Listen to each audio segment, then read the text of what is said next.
Oh,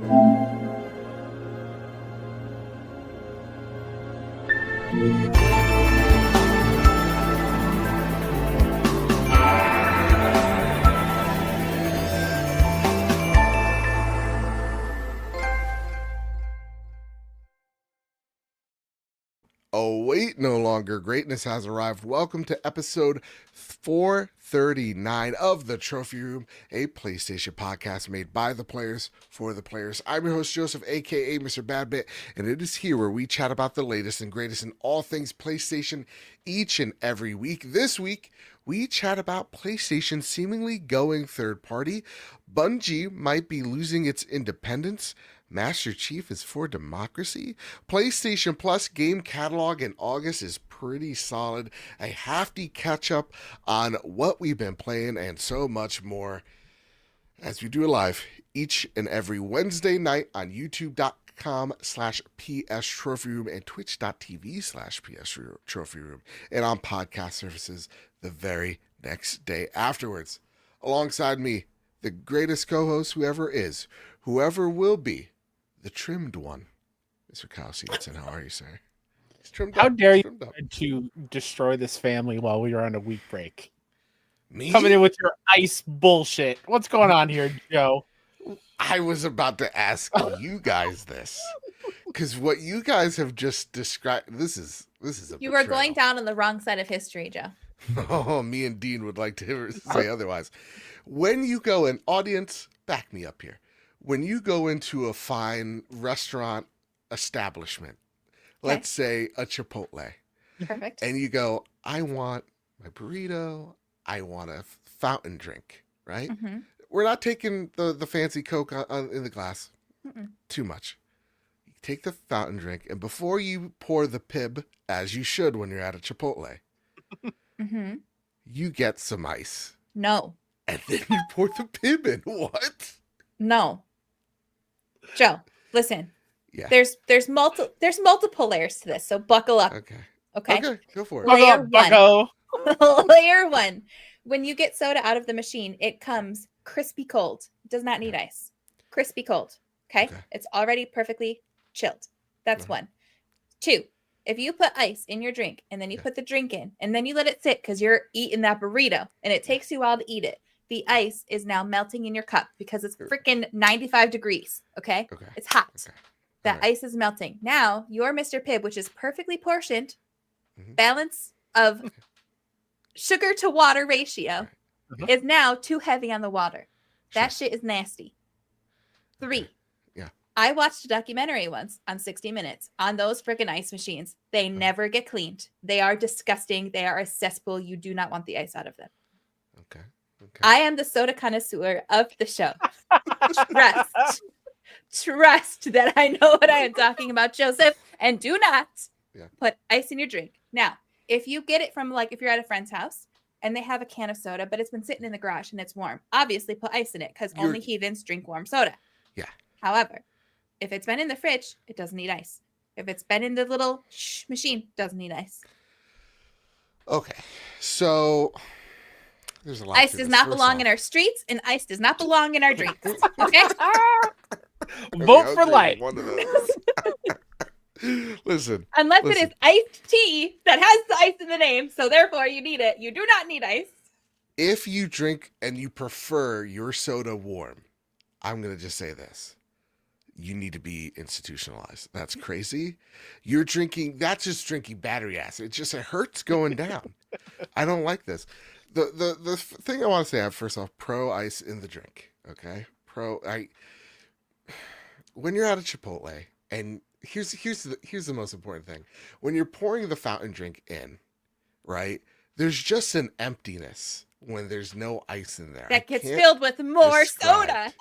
I can't describe it, but it just feels like have you tried with no ice? Yes, because here's the thing: when you pour it in, here's what pro-carbonation isn't telling you. You're getting so much fizz, and then you gotta wait for the fizz to kind of like fizzle out. You do the drink, you dump. You do the drink, you dump. That's being wasteful. It's not being wasteful. It costs them like a penny. Here's what you do. You get the ice, not a whole lot of ice, We're just talking a little bit to cool the drink. It doesn't need to be cool, Joe. Chilled is not enough. Chilled is it's not enough. It's gonna get, you're saying it's 95 degrees. That thing's gonna get warm by, the second bite of the burrito. So I No, need it's something not. that's gonna just weigh it down a little bit and make it a nice cool experience. I'm not looking for chilled.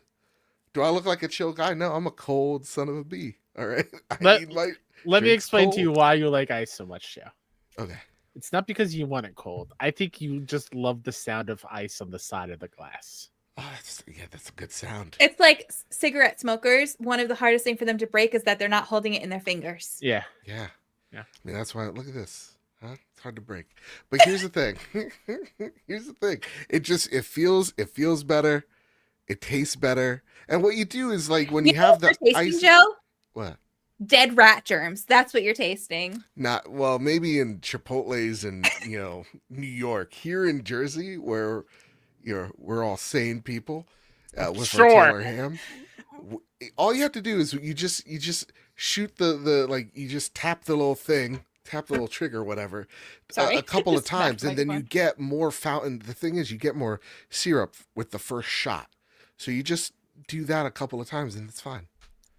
Now, I will say, I'm not pro ice every single time.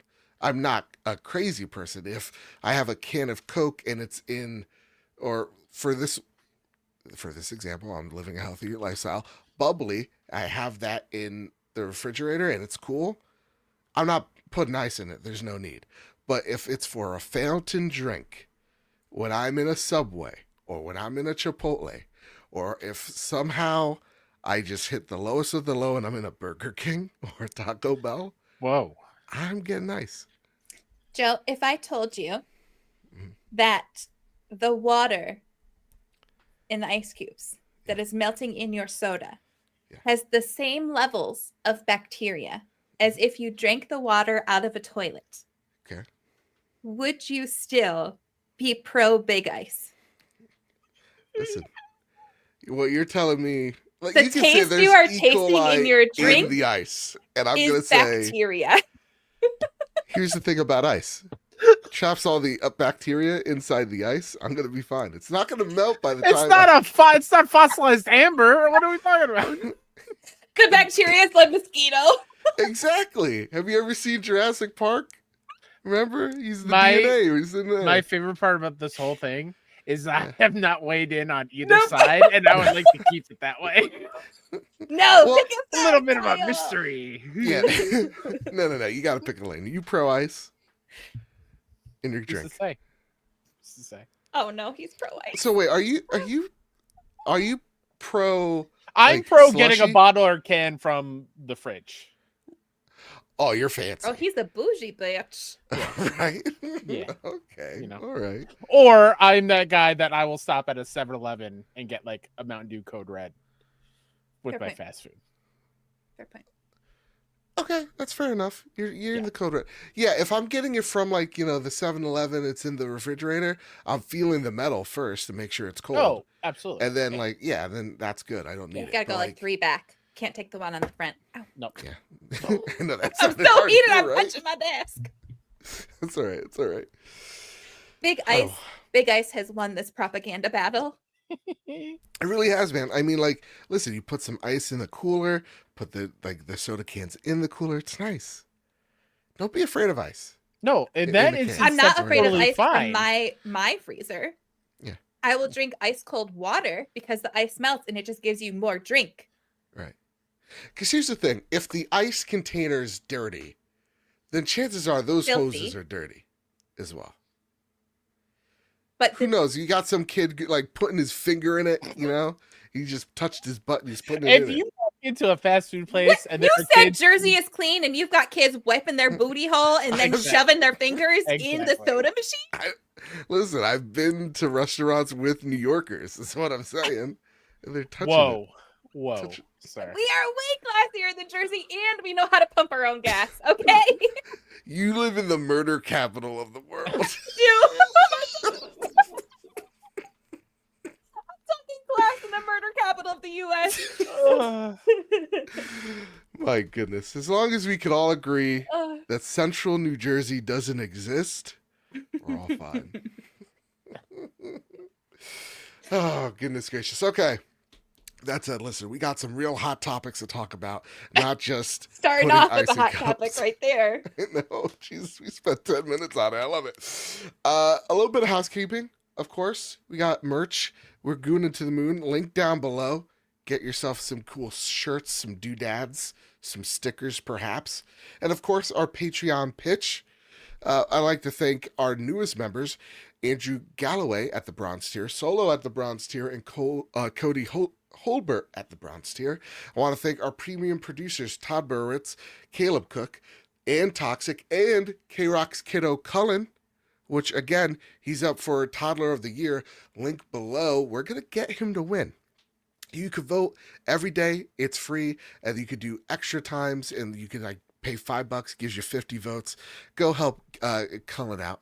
Okay, he's fighting cancer. The best we can do is throw a few bucks his way and have him beat it, and also give his parents some peace of mind with all those medical bills. So go do that first and foremost. The votes also help out Toys for Tots, by the way, too. I love Toys for Tots. Of course, I want to thank our platinum members, JC, Jedi Master Ren, Cowboy Danger Deke, Jonas Young, The Green Gorilla Gamer, Chaotic Monkey, Ryuko Kill 90, Stephen Flesh, Strubles and Bits, A. Aaron, Bertos Maximos, Tommy, Chris, Hybrid 748, Matt Valdez, Silkenet, Decimine, Mitchell Gramling, Mike Thomas, and the Enchanted Goat. Nerd.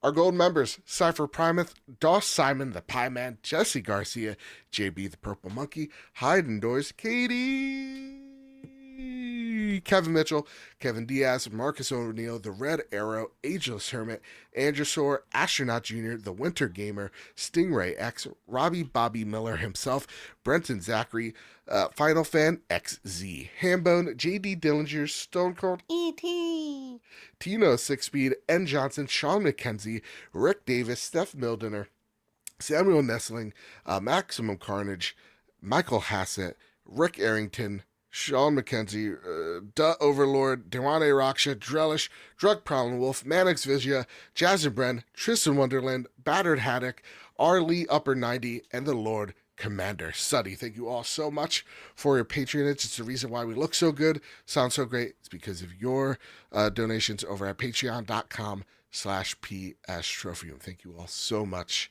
And with that, Kyle, what about our channel members, sir? Shout out to Nisa Hauer, Hita Silverlight, Ren Marrow, Don Knox, The Ruham, NES Encyclopedia, Alex Smith, Silk Cannon, Cody, Todd Oxtra, Jonathan Kelly, Freight Conductor, The Kush Completionist, Strubles and Bits, and Tommy. Become a YouTube member, get a trophy next to your name, become green in chat. It's a great time. That's right. That's right. We turn you blue, but you're already blue. So, you know, I guess we got to do the Xbox colors. That said, Kyle Stevenson, it's time to square up the news. But before we do, this bit of news is so big that I broke it down into segments. So, Kyle, you get the first segment. I'll get the third segment. Second segment. You get the third segment, and then we'll bring in the questions. Ready to do this? All right, let's do it. Okay. This comes from Derek Strickland over at Tweaktown. And Derek writes, Sony PlayStation and record-breaking quarter. Sony's PlayStation Games division makes history with the best Q1 earnings that the company has ever seen. Sony's Q1 2025 results show an incredible performance from its gaming segment. In the Q1 period, PlayStation generated a record-breaking $6.47 billion in total revenue, principally driven by strong third-party game sales and PlayStation Plus subscriptions. This is the highest ever revenue that the PlayStation platform has achieved in a Q1 range. The substantial spike in revenue also helped surge PlayStation profits.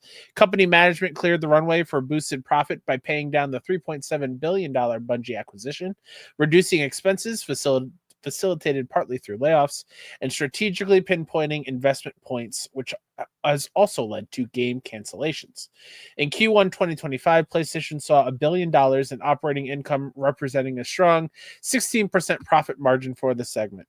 These results could indicate that Sony is finally free of the post-COVID storm of disruption. PlayStation's operating income is back to pre-pandemic levels, while its Q1 revenue and profits simultaneously make records and stabilize along the way. Thanks to these strong results, Sony has upwardly revised its profit forecast for the full year, fiscal 2025 period, with the company now expecting to make 500 billion yen, or about $3.5 billion in profit during the year. As per our analysis, this would be a new all-time record high for PlayStation profits. The PlayStation 5 console generation has a higher lifetime value than the PlayStation 4. That is to say, PS5 gamers are more likely to spend more money than PS4 users. This makes sense as the PS5 generation is more expensive than the PS4, with games costing $70 and a wider range of higher cost peripherals.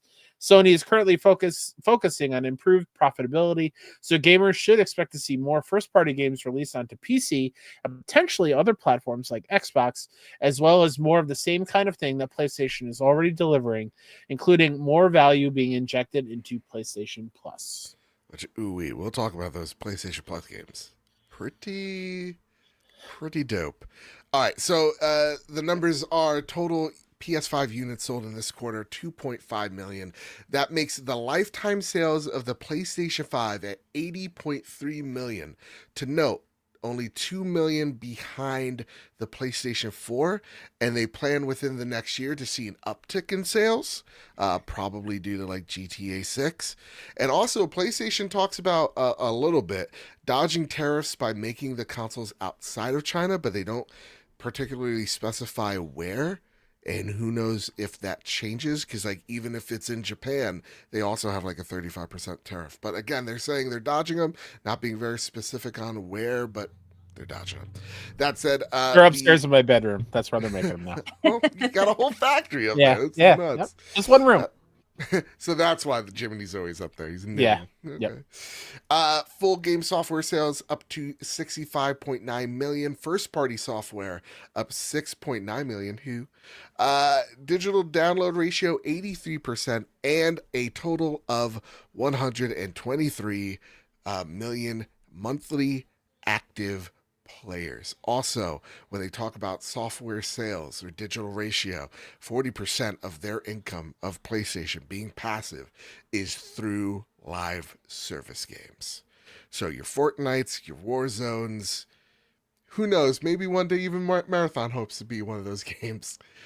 That's what's making the bulk of, or the large minority of PlayStation its money.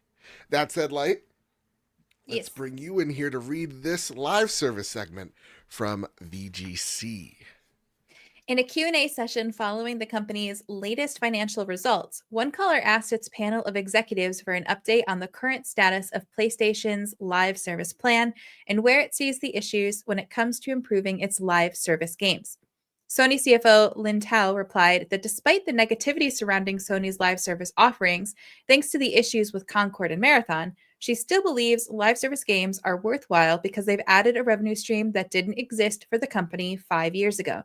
Quote, last year, Concord shut down, and this year, Marathon was postponed, so somewhat negative news has been coming out, end quote, Tao said via an interpreter. Quote, but if we look at the past 5 years, 5 years ago, live service games were almost non-existent for PlayStation Studios.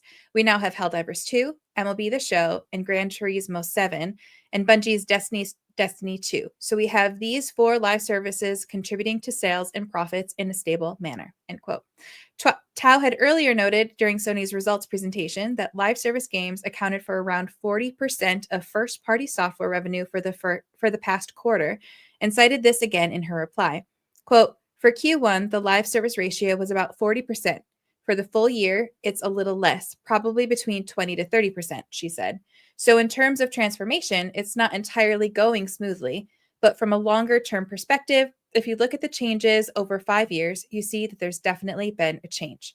Of course, we recognize that there are still many issues, so we should learn the lessons from mistakes and make sure that we introduce live service content where there's less waste and it's more smooth, end quote. All right. Lastly, this comes from a translated post by Genki over on Blue Sky. They translated the Sony Vice President Shadahiko Harakawa says they gradually are shifting their gaming business from a hardware-centric business model to a community and engagement-based platform business model. Quote, in our gaming business, we are moving away from hardware-centric business model to a platform business model that expands that community and increases engagement, they said. Uh Man, it had this whole financial breakdown had everybody up in a tizzy for multiple different reasons. One of them we'll talk about in the next story. Others talks about, PlayStation seemingly talking kind of, first off, obviously not being done with live service games. Fans want them to be done with live service games, but also saying, hey, we're going to be bringing more of these games, more of our games, onto other platforms where we think it makes sense for them to be. Kyle and I, we talked 2 weeks ago about the job posting, and now this is more evidence of, well, not even evidence, just PlayStation kind of reaffirming that, yeah, no, this is something that they're looking into and that they're interested in. That said, Tristan Wonderland wrote in, just like you can too if you're part of the Discord community, link down below in the description. They write, hey guys, just wondering if we could talk about what PlayStation is deciding to do. I feel like they aren't going full Xbox like people are claiming. While I don't know the reason yet, I think what they are trying to continue to do is put out games on PC, some day and date maybe. They will try to get more titles on the Switch 2 and Xbox, but I just highly doubt there won't be at least 6 months to a year plus wait on most games, especially first party. I think that it'd be fine for and perfect 6 months to a year. Not really sure. I really want big games like The Last of Us or Horizon, etc., going anywhere else though. Not to be a fanboy, I just think exclusives still have an important role to play for PlayStation. So Kyle and I talked a bit about this 2 weeks ago. Like, I want to know where you think PlayStation's head's at when it comes to bringing games over to other platforms. Do you think the internet's kind of blowing it out of proportion where it's like, hey, it's a case by case basis with every game? The live service games, Xbox, like maybe this live service game's on Xbox, maybe the next Astrobot shares something on Nintendo, but doesn't necessarily mean it launches as well on Xbox. Where do you think? Do you think it's a full slate, or do you think it's a case by case basis? I think it's a case by case basis. And honestly, I don't think we'll ever really know because I don't think they'll necessarily know either. I don't think they're going to have like a blanket, like, okay, if it's a game like this, it's going to go here. If it's a game like this, it's going to go here. I think they're probably going to decide as it goes along to see how things are going. So if they release day and date on PC and it goes really well, maybe they continue to do that. If they try something and they're like, ooh, this is like a really big game for us, I don't know if we want it elsewhere, let's do a delayed launch on other platforms like a year. They might do that. So I think they'll probably take it case by case, and they probably haven't necessarily made those decisions yet either. Because I feel like even with Xbox, they're like, oh, this game is going to be an exclusive on Xbox. And then they're like, oh, just kidding. Now it's on PlayStation. And then, so I think all of these companies are still trying to figure out what's the best model for them right now because it is an ever-changing environment. So I think it's going to be case by case because they're probably going to try to figure it out as they go. Yeah. I think PlayStation has a idea of where they want things to go, but I think they're being very like liquid as to like not putting anything in stone so far. What about you, Kyle? Has what they said here kind of evolved your thoughts? And do you feel what, like, Triss is putting out there, man, where it's like, I don't really want to see Last of Us and Horizon on anywhere else, but like, I don't know. Maybe if there's some type of like timed exclusivity, I'm better with it. Where's your head at there? My head's still pretty much the same. I still think exclusives play an important role depending on what platform you're on. So I definitely don't want them to like go away, but I'm still comfortable with the 6 month window. That's totally fine. On Tristan's point of like Horizon and Last of Us going elsewhere, we've had those titles for such a long time. They've been quote unquote ours for such a long time that I'd be totally okay if they were to pop over somewhere else. Sure. Because like they're still ours, quote unquote. right? It's still a PlayStation game. We've been able to play them for Horizon 1 came out how long ago? 2017, right? Right. So long ago. Like 8 years. We've had Aloy and all of her adventures, and they're all incredible, minus the Lego game. I don't like the Lego game. Same thing with like Joel and Ellie. Like we've had both games, we've had factions, we have a wonderful HBO show. We've had time to experience them and play them and love them. Let's give other people a shot. Right. Like that's I'm way okay with that. When it comes to a new entry in those IP though, I still would like it to be only on PlayStation for a specific amount of time. Yeah. I don't want I mean PC is totally fine day and date, but I don't want it to go on I don't want to go on an Xbox or a Switch 2 day and date, because I still kind of, this is just me being selfish, I still want that special feeling of like, ooh, a new PlayStation game that I can only play on PlayStation is out. I think my thoughts have kind of evolved, or maybe I've seen some sort of light. Maybe it's just the natural occurrence when I hear fanboys of any ilk, and I just get annoyed because like I've heard this push. You know what those fanboys do, Joe? What's that? They use ice. And listen, they're betraying the cause. But like when I see they put too much ice, it dilutes it. Anyway, when I hear the fight for exclusivities and why they matter, and Nintendo doesn't have to, which we'll talk about in a second. It's like, take a look at the PS5 lifetime sales, right? With them putting their games onto other platforms, whether it be 6 months, whether it be a year or a few years afterwards, it's done relatively no harm to the PS5 sales. The console is still selling incredibly well, and that is with, your trade wars, COVID, all that stuff like happening, where this console's never really seen a price, decrease or permanent price decrease. We've only seen it tick higher and higher, and it's still selling pretty well, right? And so I would say that, like, I think the idea that we have, we romanticize the effects of exclusives so much because of how we view them and our experiences with them. So like, I love Horizon, I love Spider-Man, I love God of War. Those games mean a lot to me, so I attach more meaning to those games. But at the end of the day, the PS5 is doing great regardless of me being able to play Ragnarok on PC. And I think when I take a look at like them being more like just taking a look at like Stellar Blade's launch, and them being very bullish on the PC publishing of that game to Steam. It's like, I actually think that this means most of the XDev games that we get to play, the games that are second party games, those games are probably all going to whatever ecosystems make sense for them. So like, we're hearing talk of Stellar Blade being on Nintendo Switch 2. Who do you think's going to publish that? I'm pretty sure PlayStation is, if they're that bullish on PC. So to clarify, I think that's fine. When I say exclusive though, I mean like first party. Oh yeah. That's what I think of. But yeah, second party stuff, go everywhere. That's fine. It's whatever. Totally fine. And like for fair games, it's gonna need it. Marathon needs all the luck in the world right now.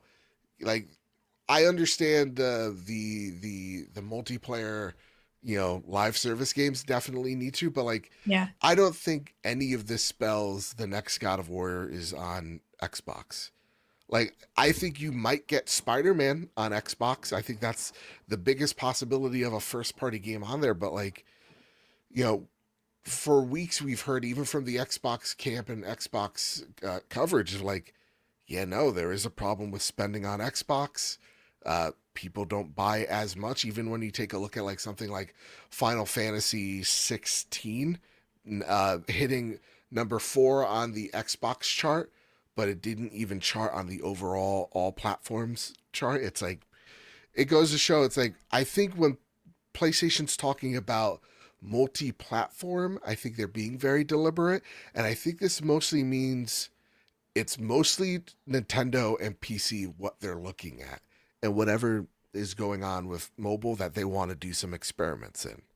That's kind of what I think it is. And I think, again, I think it's another problem that we as an industry have, whether it's like the YouTube creator down to like the media person who thinks they're above it all, is we always put it towards this like console war lens, whether it's like in the forefront or the backdrop, and it's really not that. Like Mhm. at this point, we can see PlayStation has bullied Xbox enough to give it its lunch money, and now it started harassing the dad. Like that's what it really looks like. And you're seeing Xbox pivot because they have to, and you're seeing PlayStation pivot because they also have to. Like when they say we want monthly active users, and that's the thing we're going to start driving as our main thing forward. I think that's the canary in the coal mine telling you where PlayStation's head at. So I think the faster we get there, the better. That said, K Rock writes in, "Hey Trophy Room, hope y'all are doing great. Quick update: Cullen's still hanging in there like a champ. Yeah. Yay. Thanks to all the love and support from you and the community. He's actually in the running for Toddler of the Year. We can't thank you enough. It really means the world to us." Again, link down below. I just checked. He's so- still number one in his group. That's right. Woo. So my question this week is about PlayStation's whole multi-platform push. I think it's a smart move. More revenue, bigger audience, helps keep the brand strong. PS5's already past 80 million units sold, with over 18 million just last year. So things are looking good on the hardware side. The only thing I wonder is if it might chip away at hardware sales a bit. Probably not a huge hit, but it could keep some of the folks on the fence from buying a PlayStation 5 if they know they can play those games on the platform of choice. I know we don't get numbers on people switching consoles, but from what I've read, most players tend to stick with the same brand unless price, exclusives, or where their friends play pushes them to move. Multi-platform could slow that switch down or maybe help keep people in the Sony ecosystem for longer. What do you guys think? Is it a small risk or just an upside for Sony? I think it's just, at this point, it's just an upside, right? Yeah, and again, I don't think we see brand new games like going everywhere. At least not all of them. Sorry, my eye is like super itchy all of a sudden. Like picking at it. But I don't. Were you near any ice machines? Yes, Ooh. actually, I've got bacteria in my eye. No. Dang. It's E. coli.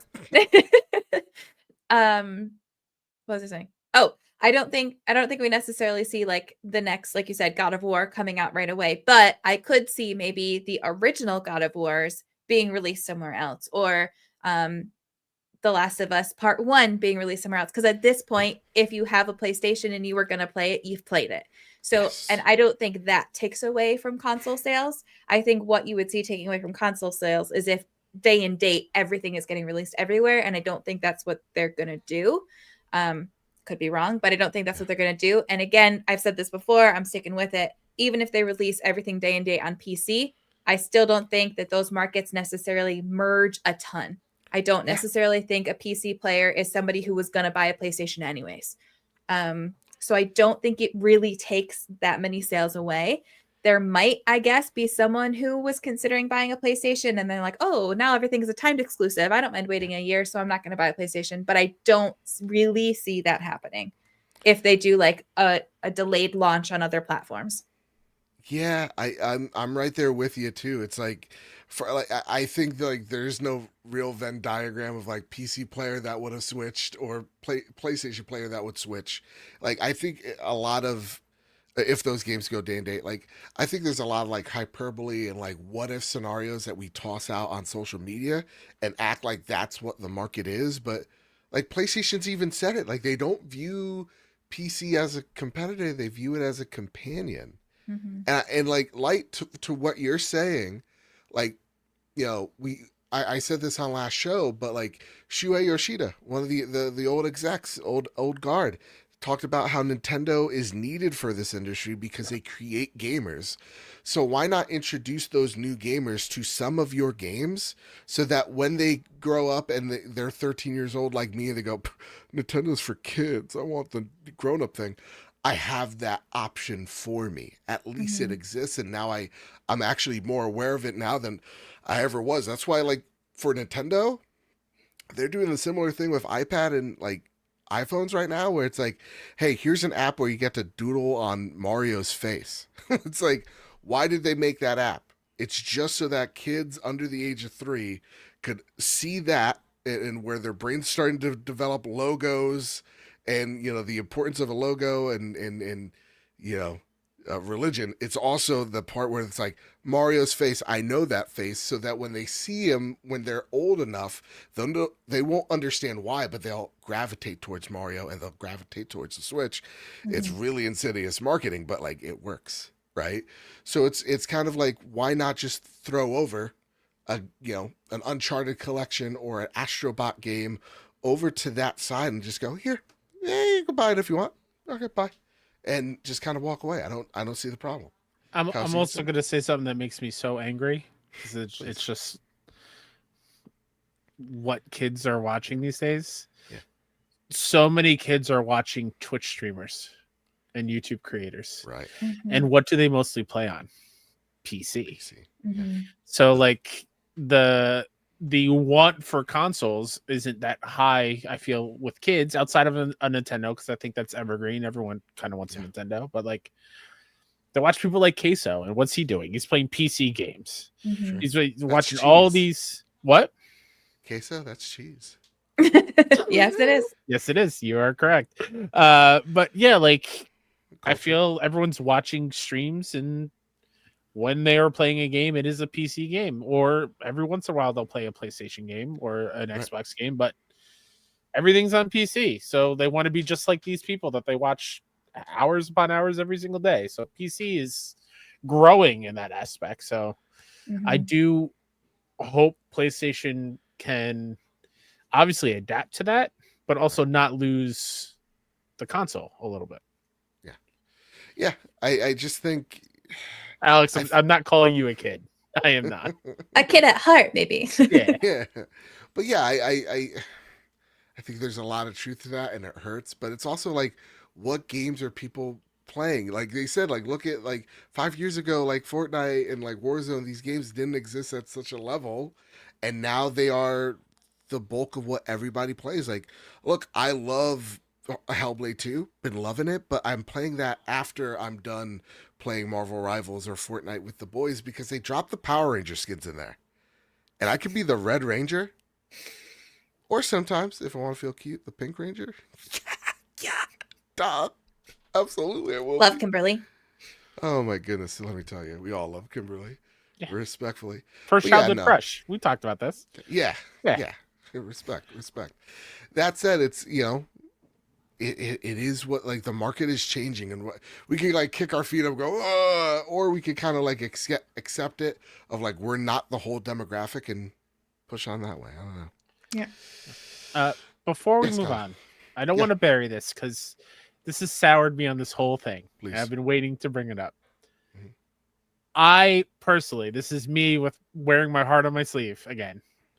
I can't read that you made $6.47 billion in Q1. Yeah. And then that is after all those people you laid off and all those studios you shut down. Are you telling me you didn't have the money to keep those people in a position somewhere, or keep studios open? Also, the wording. The wording is what pissed me off. And they're like, oh, where's the exact wording? We made strategic moves by reducing expenses. Yes, they make it sound so good. Oh, yeah. And it's like the nice way of saying it, it's like closed an entire studio. The nice way of saying it, laid off hundreds of people. Like, that I just needed to point it out, because it makes me icky, and I hate it. Yes, Joe. Also, if I could, when I talked about what you said, like, oh, what the kids are doing, I remember when I was 6 years old. Have you guys ever been to Sizzler? No. Okay, well, listen, rest in peace, Sizzler. This one's for you, bud. I was dared as a kid, because it was like a buffet. It was like a Ruby Tuesdays. Ever been to Ruby Tuesdays? Yes. Yeah. But they had an ice cream machine. And we got yelled at a Ruby Tuesdays because my cousin dared me to go and do the So you're the ice kid at the fast food place. And that's what I'm saying. That's why he knows about kids rubbing their buttholes and sticking their fingers in the drinks. So what I'm saying is, you don't know, these kids got their mouths to the nozzle and they're just pressing all sorts of buttons, you know? Where did this come from, Joe? Yeah. I was talking about people getting laid off and me being mad. You're like, hey, remember Sizzler? Mouths on the soda fountain. That's right. Also, real quick PSA that everybody who's listening to this, I'm sure you know, but just in case you don't, if you are a parent, do not, for the love of God, let your kid play Roblox. Please. They just had a whole new bust of pedos who are using Roblox and Roblox games to have a little pedo ring. Please, it is awful. It is so rampant on there. And even if you think you're being safe with it, you are not being safe enough. Yep. It is not worth it. Please do not let your little kids play Roblox. I don't care what it looks like. Don't do it. Jesus, Don't do I thought it. you were. I'm trying to get the girls off of it because they love that shit, and I hate it. It's so. But even the games that are like marked as safe for kids, don't do it. 100% not. So I was unfortunately watched a whole thing, it's so bad. So bad. I thought they're like, oh, they're gonna like take your wallet. Yeah. God, it's so much worse. You might as well. Everywhere you go, there's a microtransaction. You press a button and it's So Niece is talking about Schlepp. He was working undercover with like an agency of some sort, I forget what, and found like this huge ring in this game devoted to showering in public with children that is marked safe for children. And Roblox sent him a cease and desist and blocked him from Roblox. So they clearly don't care. They clearly know it's an issue and they don't care. So just don't risk it. It's not worth it. It is not worth it. Yeah, my God. All right. Well, I've personally never played Roblox, but I know it's like a bunch of little games that you can play, right? So it's not worth it. There are other things your kids can play and they might throw a fit, but for their safety, just bring them outside, man. Yeah. Whew. Worst you could do is skid your knee. That's what I did. Traumatized me. All right, Kyle. You want to know what also is traumatizing me? Bungie losing their independence. Paul Tassi over at Forbes writes, Sony will curtail Bungie's quote-unquote independence, folding it into PlayStation soon. Sony discussed many aspects of its PlayStation business in a recent earnings call, with one bit of news that's somewhat eyebrow-raising. It was a frank discussion about what's happening with Bungie and how PlayStation is going to take a more heavy-handed role than they originally said they were at the time of purchase. Bungie has made a big deal out of the fact that despite being bought for $3.6 billion by Sony, it would retain its quote-unquote independence as a company with its own leadership in place. Now that's slipping away due to problems at the company and the studio's performance. CFO Lin Tao talked about this on the call. Quote, about the governance of Bungie. At the time of acquisition, we were offering a very independent environment, so that was one way of thinking, Tao said. However, we have gone through structural reform, as we announced last year, so this independence is getting lighter. And Bungie is shifting into a role which is becoming more part of PlayStation Studios, and integration is proceeding. In the long term, you can see this as an ongoing process. So the direction is to become part of PlayStation Studios, end quote. Oh, man. So, yeah, not everything has gone smoothly. The launch of Marathon, I don't think this is not what Sony would have preferred, truthfully. I think they wanted Destiny 2 to keep going and Marathon to come out and be a hit, but with those things not happening, it does very much look like that they are rescinding that independence, and now it not being a separate entity from PlayStation, now it looks like it's going to be a first party studio, which means like more of what you were talking about earlier, Kyle. It's just seemingly more layoffs probably soon to come as they continue to restructure. But hey, we've made billions of dollars. Woo! 6.4, man. That's great. PlayStation crushing it. What do you think that means for Bungie? Does that mean that they are going to be like put into a support role for other studios? Do you think that means that they still get to make their own games, but PlayStation's gonna be very heavy-handed in what they can make? What do you think that looks like then? They can't be a support studio. They have too much legacy. Because I was just thinking they were like brought in for factions. They were brought in for this. They're brought like. I'm envisioning it as like the CEO of Bungie now has to have a more hand-in-hand approach with somebody at PlayStation. Okay. Like they can't make decisions on their own per se. They have to run it by somebody at PlayStation. Yeah. Just to make just so they're being oversaw a little bit more and not letting this whole, art theft thing happen again, or, the product itself isn't up to standards that I think PlayStation would like something with its name attached to, kind of thing. Yeah. I think it's that way. I don't think they will straight up be like, all right, Bungie, you're going to go help out all these other studios. Yeah. Because that'd be weird. That'd be a terrible $3 billion worth of investment. Right. I mean, it's already been pretty bad, though. Do you think that could be something that if they release another flop, if you will, I know that's a harsh word, but like if they release something that does not perform the way they want it to, with how harsh everything has been in this industry, do you think that's something that could potentially happen like 5-10 years down the road? I mean, great question. So I want Marathon to do well, but that's such an uphill battle. And them even saying like, hey, listen, it's not like a year. You got like till March. End of March is your cutoff. It really says it's down to the wire to make Marathon work. And from what I understand, the gameplay wasn't bad. Some of the AI needed work, and its art was the problem. So I do think there's something to salvage. But is this a project that's gonna make Destiny like money? I don't think so. And for me, I think Marathon was a really big mistake, and they shouldn't have done it.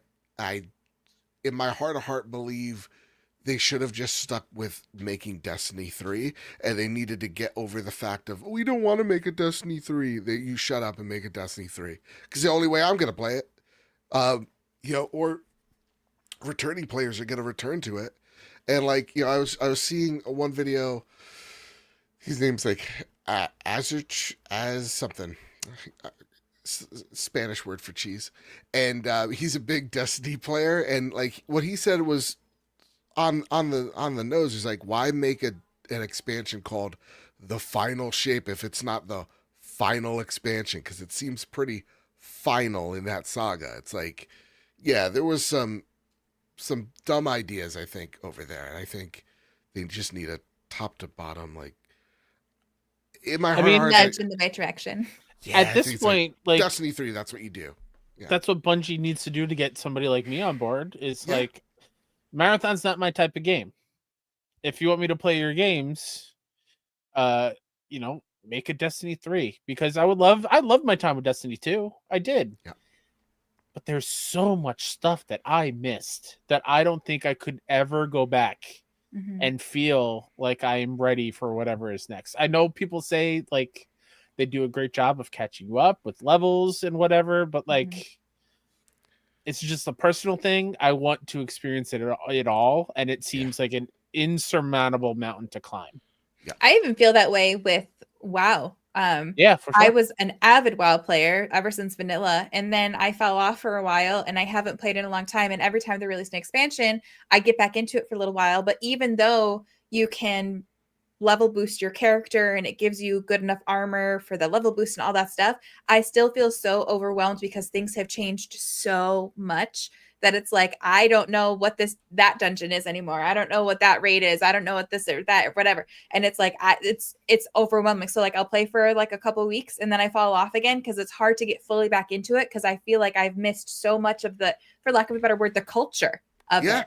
And like the group of the people who've played it have experienced so much that I can't catch up.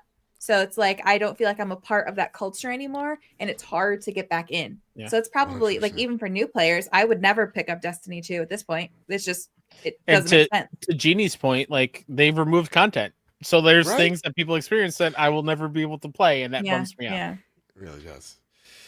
All right, Kyle, you know what doesn't bum me out? This next news story, take it away. It was going to be flash news, but this is real to me, damn it.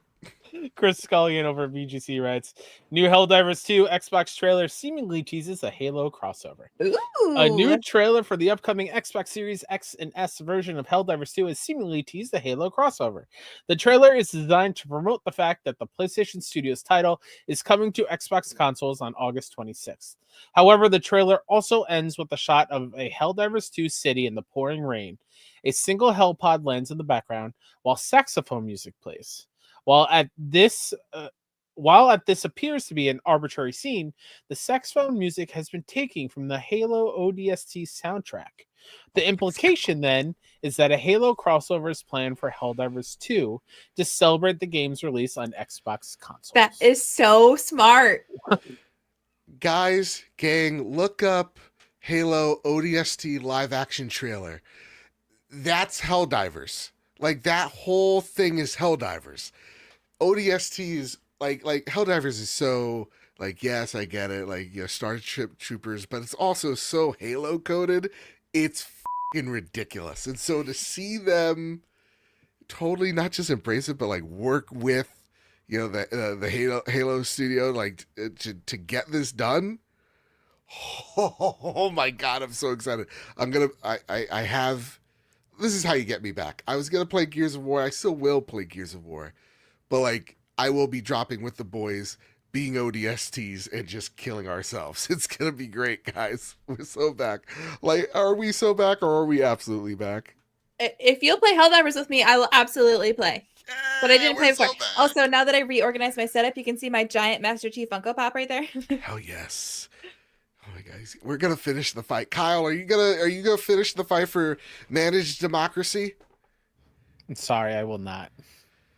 Not even once with us, Kyle. Just try it with me. For Just you try it with me guys, one time. yes. All I right. played a little bit of it, but yes, I for you guys, of course. We can do it as a stream. And you'll see how far life has gone down the parody hole real fast. All right, Kyle, let's talk about the other thing that gets me really excited, because this is a little different from the Halo rumors we heard prior. This is a little bit different, and it gets me really excited. Let's go. Sam Sepiol from Insider Gaming writes, PlayStation compatible Halo game reportedly found in new data mine. A data miner has discovered that PlayStation compatible Halo titles were listed in the API, suggesting that a release for the platform is imminent. Recently, we received several details about upcoming Halo games, including the Combat Evolved remake, Project Ekur, and the next mainline installment for the series. The same source has now returned with new data mine details, hinting that a Halo release for PlayStation could be on the cards. The new information about Halo games coming to PlayStation comes from Grunt.api and Rebs Gaming. Rebs Gaming is known for his scoops on Halo games and has used Grunt.api as a source on several occasions. The data miner has revealed unreleased information and images of upcoming content on multiple occasions in the past. In 2021, Grunt.api was able to predict accurately when Halo Infinite's multiplayer mode would be released. The Halo data miner can access the Halo Games API application programming interface, which enables them to provide such details early. According to their latest findings, a quote, new Halo title with PlayStation compatibility is listed in the API, end quote. The same title was seen linked to PlayFab last Monday, a backend platform that helps with cross-platform progression, matchmaking, and unified online services. Moreover, a beta title, and a second new Halo title with PlayStation compatibility were discovered in the API. However, the data miner has limited information on these two. According to them, the new Halo title for PlayStation could be Certain Affinity's upcoming multiplayer title, Project Ekur. The data miner also speculates that the two listings could be for the same game, one for its beta and the other for the full release. For those unaware, Rebs Gaming has stated that Project Tanaka, Halo Infinite's canceled Battle Royale mode, was handed over to Certain Affinity. It was then rebranded as a separate multiplayer game using Unreal Engine 5, which is currently codenamed Project Ekur. Rebs Gaming has stated that the quote-unquote best-case scenario would be that players receive announcements for Halo Combat Evolved Remake, Project Ekur, and Project Ekur's beta at the upcoming Halo World Championship 2025, scheduled for this October. Kyle, how many times did you have to say API, and how many drinks are we Project Ekur. Over under. I'm How many times? drunk. Okay, so we're not just getting one title. It could be two and a beta. And this, it looks like in the cards to be announced. Okay, I could see an announcement if it's two games. I could see an announcement at Gamescom next week. I could see an announcement at Halo World, tournament. But Kyle, what say you? What do you make of all this news? Do you think we're getting the exciting thing is Certain Affinity was working on a multiplayer title. It was this weird like battle royale-ish game. and it was, from what we understand, in a really good shape, I think, if memory serves. And then we thought it was just canceled because, that sometimes happens. So, seeing that certain affinity's back, hell yes, so are we. I don't know. What do you think? Do we think we're getting two separate Halo games, or are we getting one? Go for it. Take it away. How depressed would you be? Actually, no. I'm too excited. How many questions are you asking, Jeff? I'm not How disappointed would you be if the first game out of from Halo to PlayStation is a battle royale game first? That's the introduction. Take it away. Oh yeah, I would hate that. I would hate that. Again, lifelong PlayStation gamer. I would love to play Halo. In terms of when we'll hear about it, I do not think next week at Gamescom at all. Reason being is, if I was the Xbox team, Halo is your guy. You know what your other guy is? Gears of War. I don't think you should announce it right before Gears of War is coming to PlayStation. Because that's what, next week? 2 weeks? It's like August 20 something. The end of August, I think. Yeah. Yeah. So like, I really don't think you Same would days announce as Helldivers. Oh, okay. Yeah, I don't think that you would announce a new Halo game on PlayStation the same time as your other major IP is coming to PlayStation. Like, What that just if seems too much. Fair. The next time Go for it. PlayStation has a showcase, all of a sudden, to end the showcase or start the I don't know, one of the bookends, you just hear burn, and then it's just Halo PlayStation. Yeah. Xbox. Yeah. I want Phil playing the guitar. Yeah. No, that'd be... I'll be so hyped for it. I think realistically though, this screams Game Awards all over. Oh, you think so? This just screams like a game. This is how Jeff starts the show. I'm trying real hard to go to Game Awards. If they did that when I was at Game Awards, you will hear me squeal. Oh man. The only thing that would be louder is Elder Scrolls. I try to get the machine gun Nerf gun for Halo. Best I could do is Diva's pistol from Overwatch. So there you go. I'm super excited about this, but I would be depressed if Project Tanaka is announced first. I think, Kyle, you're right. I think we're going to see one of these things at the Halo tournament, like the Unreal game. And then I think Project Tanaka is a Game Awards thing. Also, Abby's crying in the next door over because she wants attention, and what she really wants is the fight. That's her thing. You got to finish the fight. Well, she very much is. She's like, we talk about Halo. Past life, I was big into it, So I just they could announce it at the Halo World Championships. Yeah. But I think any mention of PlayStation, it'll probably happen at the Game Awards. You'd be surprised of the comments that I've seen from the Halo community that just don't care. Like, I think they're more excited to have more people into this franchise than... That's how you do it, for sure. I'm just thinking about it from Xbox's side of things. Fair enough. Yeah. All right, Kyle Stevenson. Take this next story away. It's actually a new segment. Yeah, it's a new segment. Dudes who don't bathe derogatory are adamant on convincing the rest of the world that Tati Gabrielle isn't one of the most beautiful women Joe, Kyle, or Light has ever seen. RESPECTUFULLY. Respectfully. Respectfully. Late last year. Where does this story come from, by the way? Or is this you writing? IGN. I'm sorry. It does come from IGN. Okay. Yeah. Late last year, Naughty Dog revealed that its next game will be Intergalactic: The Heretic Prophet, a new sci-fi story set thousands of years in an alternate future. While the game may still be years away, its leading actress, Tati Gabrielle, recently shared her experience filming her part as bounty hunter Jordan A. Munn for Naughty Dog director and studio chief Neil Druckmann. Quote, "It's a different medium," Gabrielle told YouTube channel Hot Corn. Is that what that says? Jesus Christ. I thought that said Hot Com. I was like, wait a second. Hot corn. Gonna have to bleep that. Let me take it back. Quote, It's a different medium, Gabrielle told YouTube channel Hot Corn. I really appreciate Neil Druckmann and the way he directs me through the game as well. I appreciate the way that he has done games by making them very grounded despite being in these fantastical sort of worlds, end quote. Gabrielle went on to describe wearing a motion capture suit on stage, while Druckmann describes what her character is looking at and what she's doing. She equated it to being like a child. Quote, when you didn't have the costumes necessarily, and you wanted to just escape and lose yourself into a world. I've been having a lot of fun doing that. The game is going to be incredible. I'm really excited for people to play it, end quote.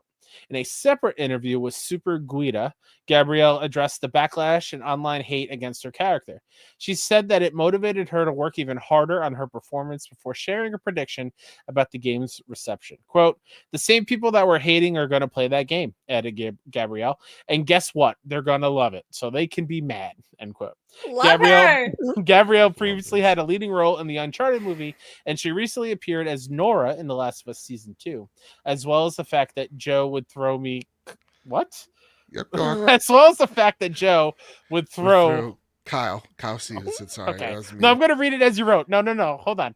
As well as the fact that Joe would throw my Kyle Stevenson into a volcano for Tati, quote unquote, Gooner. Yeah.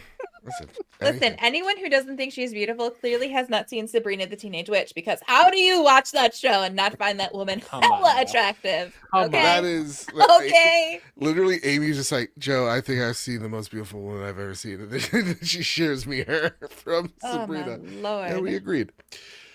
This is awesome. I love that quote. Like, yeah, like they're gonna play it. They're gonna be mad. Who cares? Like, it's just like, these people online with these social media presences that all they do is like harass women online. That's their only shtick. That's all they got. It's quite loser behavior. So I love Tati not taking it to heart, but she's just like, man, whatever. These losers, they don't bathe. Like, whatever. Let them lose their house to a lawsuit because they're stupid and they want to harass people and feel tough online because they're weak in real life. They think they're untouchable, but you are not. Yeah. So I don't know. I like this quote. This is good. I can't wait to see Tati in this game and play this game. And yeah, fuck the haters. Anything else you guys want to talk about this quote? No, I just find it funny because like there's a lot of groups that fall into this category, but as a woman, I'm going to speak as a woman.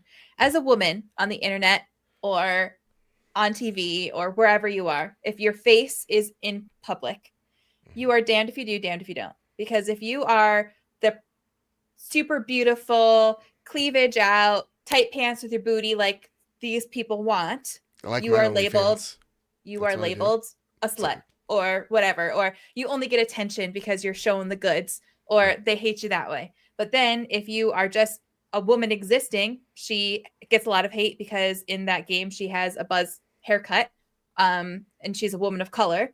Then you are too masculine. You're not feminine enough. You're not so it's like, what do you want us to do? What you want us in the little milkmaid dress with the perfectly long blonde hair and the perfect makeup with just a little bit of cleavage, but not too much. You want to see our curves, but not like we literally can't win. You want to be able to goon and mod your characters so that their boobs are out and their butts are out. But then you also criticize us for that. But then at the same time, you want to what do you want? Right. What do you want? Yeah. It's just we can't just exist. It's frustrating. You can't just exist.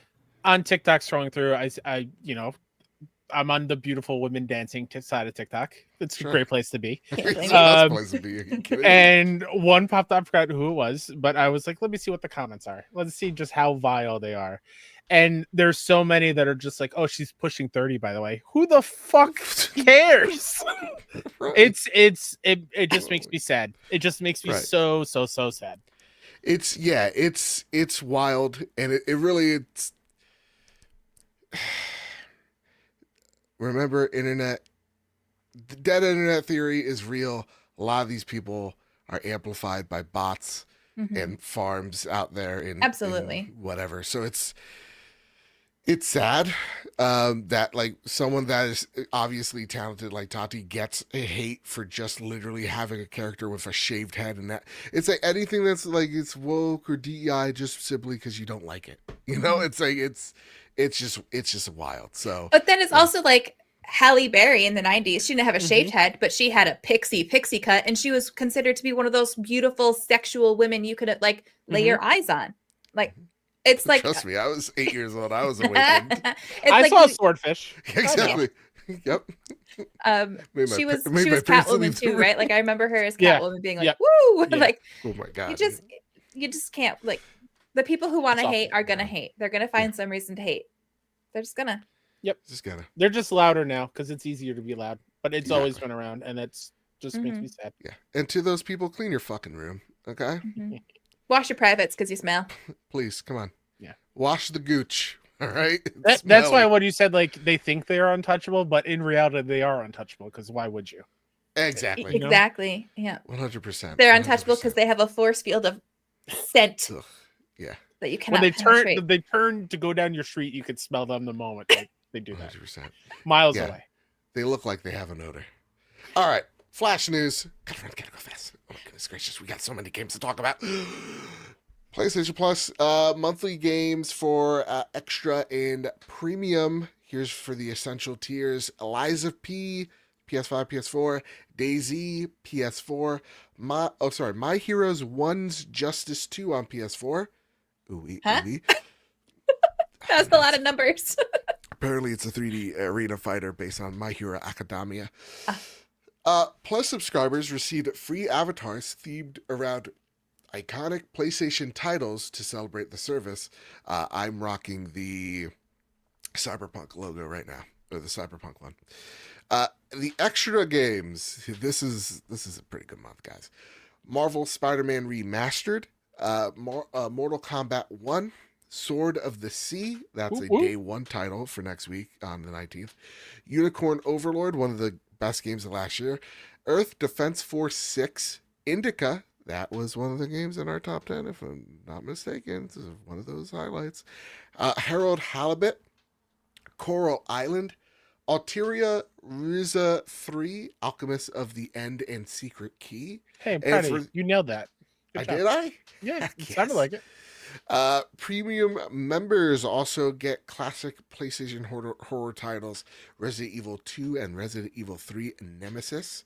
And Death Stranding 2 gets a 5-hour trial with progress and trophies that carry over. Yeah. Great month. Joe, Great when month. you misspoke and said classic hoarder titles, that would be a really, and I know that this is technically like a mental health thing, so you really shouldn't make a game out of this, but it would be a really satisfying game to have like a hoarder clean out game where like it's almost like unboxing, but like you have to decide, okay, what do I get rid of? What do I keep? What do I donate? Where do I put it? That would be really fun. Yeah. Like That's that. kind of why I love Power Wash Simulator. Yeah, that's right. It's very, yeah. That's coming out in November, right? Second one? I don't know. Did they say a date? Yeah, I think it's November. Oh, cool. Yeah. I've been Park liking that on thing my right Steam next to Deck Call of for Duty. sure. Yeah. Not about Really quickly, this is Yeah. the time if you're a PS Plus member, get into Liza P. Come on. With the update, there is an easy mode. They have Mhm. made a ton of amazing quality of life changes to it. Please try it out. That's all I ask. Try it out. 100%. I did add it to my library, so I can do that Nice. eventually. Sweet. Hell Is Us demo is live. Kyle, you played it. How is it, dude? Yeah, I downloaded it on my lunch break today.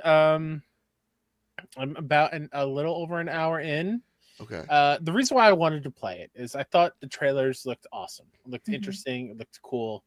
But then when I heard that it's not hand-holdy in any way, I was like, ooh, I like a golden path. Tell me where to go. That's kind of why I don't like Zelda, especially Breath of the Wild, because there's too much to see and do.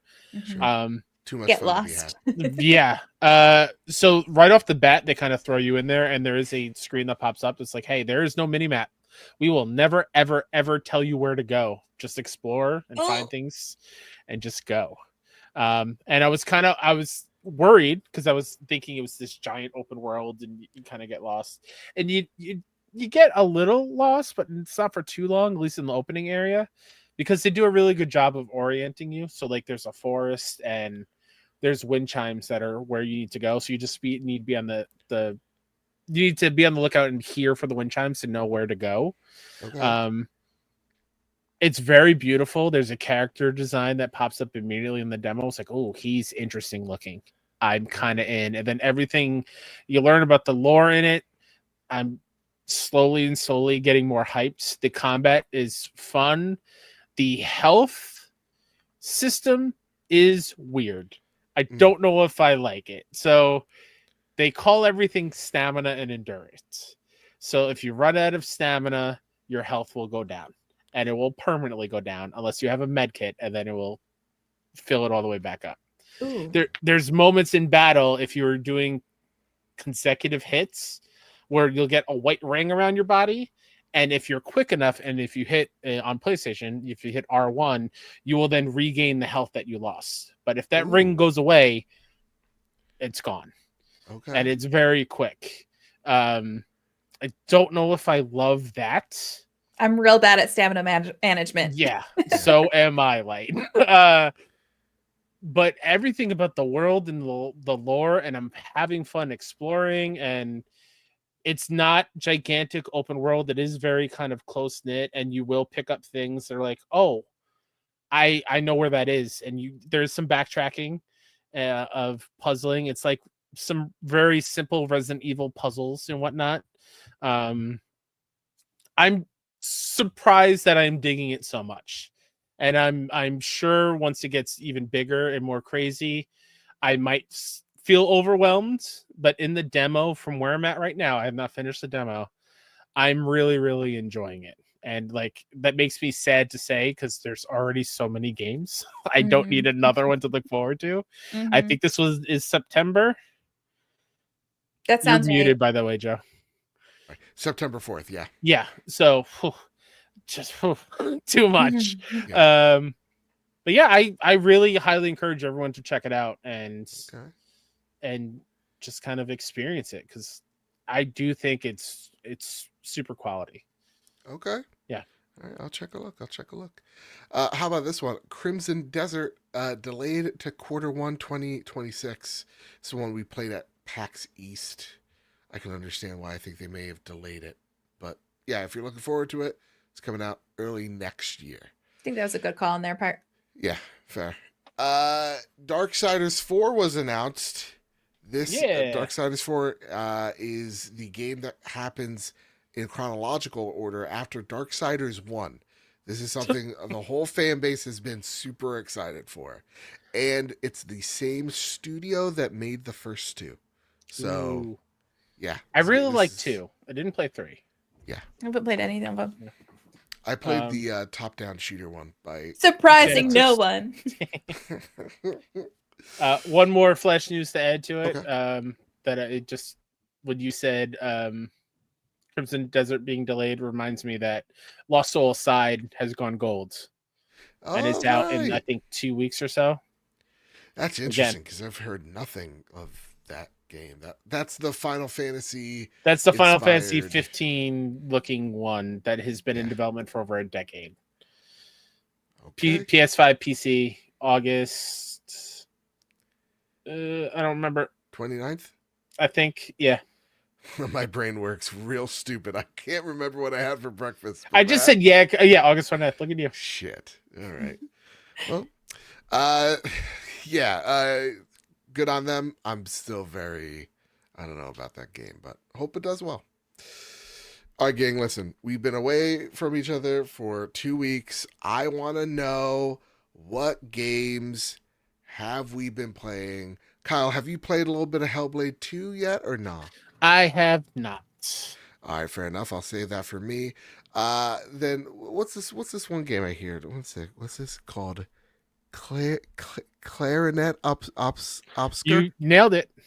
Yep. Expedition 33? Yeah. Beautiful. No notes. Thank you. Yeah.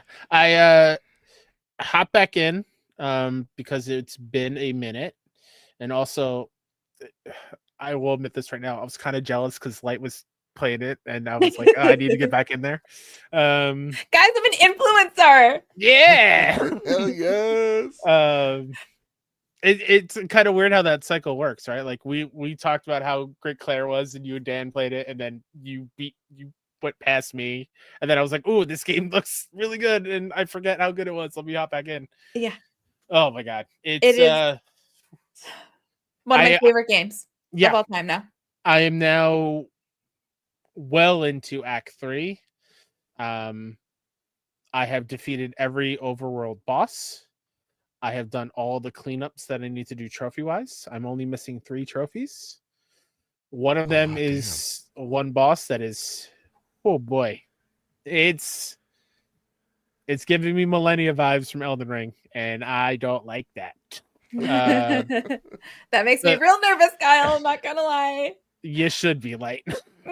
You should be. I don't want to spoil everything, because I want you to experience it for the first time. But one of this boss's attacks is he makes a shadow version of himself, and so like he will swing, and then his shadow immediately follows. Oh no! So it's like you have to double tap real quick, and it's not just one attack; it's like 6, 7 in a row. Oh god! And it becomes a part, like if you're not dodging or parrying, he will one shot you. I'm level 99 and still being one shot. Oh my god! No, I'm screwed. And if you aren't fast enough with reviving the character, he will take them off the battlefield for the rest of the fight. No, I hate those moves. And of course, Mael is my all-powerful, right? 100%. Right, same. All damage. Yep. He always goes after her. Of course. And always takes her out of the battlefield. Then when that happens, I just put the controller down and go, well, kill me. And so like I've beaten, I don't think it's too much of a spoiler, I've gotten through phase 1. Okay. Phase 2 is where it's like it's too much. Yeah. So I might take Dan popped on beforehand and wanted to chat about it. I might have to bump it down to easy, just because there's so many games that I want to play. I don't want to be stuck on it for too long. Right. And you don't want it to ruin your experience of the game either, which I know that sounds silly, but like if I get stuck on something for too long, it will absolutely tarnish the 1,000,000% feel of the rest of the game. There is another optional trophy boss that I did fight. I absolutely love that fight. One of my favorite boss fights, I think, ever. Oh wow. Okay. Oh wow. Even better than the Act 2 ending boss fight? Yes. Oh my god, yes. Right. It's so cool. It's hard. I'm excited. What she throws at you, oh boy, it's so good. I don't know if I'll be able to stream those though, because I'll be stuck all stream on those. But like, I'll be stuck all stream on those. Everyone keeps like, Kyle, have you gotten past Act 2 yet? We got to hear what you think about Act 2. Yeah. It's like, how are they gonna top how Act 1 ends? And my mind was blown. Yeah. I don't want to spoil it, but it's something that I wish more games did. And it was a little hint that I got, like, I'll just say it, a little hint of what I thought Final Fantasy 16 was at the end. Okay. Is kind of what Act 2 is for me. And the music, oh my god. I just cry from the music. Yeah. Also, my daughter freaking loves the music. Loves it. We literally just watched the live version of it where they're like in the recording thing playing it, and she just has a dance party while I'm sobbing on the couch. It's beautiful. And the other day she was singing the that song from the Act 2 fight. I forget, it's the one that the title is all in French. I forget what it is.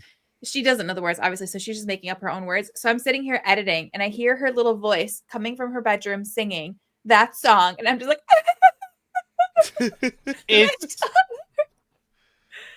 it's been a while since a game has made me feel this way, and it's already an all-timer for me. I don't know how it ends, but it's same. It's like near perfect. I've already decided I'm getting a tattoo for it. I already know what I want for it. Like, I have fallen in love with those characters, with the world, with the music. And I'm so like, on one hand, I'm glad I waited to play it But on the other hand, I'm just like, I'm mad I waited to play it because but Yeah. I also don't want it to be done. But I wish I had more, like, was with it. I don't know. It's like, Can I ask Tattoo? Please. What are you getting? I want to get, Esky's little scarf that he wears down the front has the sigils. I want to get those down my spine, which is nice. saying a lot Ooh. because originally I was going to get the etching from Geralt's sword and from Ziriel. I was going to get those etchings down my spine. That's And metal, that might dude. have replaced it. So, because I also think those ones from the swords are a little bit smaller, so I can put them someplace else. But I think SKAs down the spine would be really cool. There's a lot of imagery that I would love to have as a tattoo. Silkana has a great one they put out that I also thought of. The painted power picto is really dope looking. But I also kind of just like the idea of just having like "We continue" tattoo. I was also thinking of doing a quote like a lot along here. Yeah. Yeah, of one of the quotes for sure. Oh man. Yeah, you know what? I think I need to just restart the game. Put it on easy. Where and did just you blow through end? this.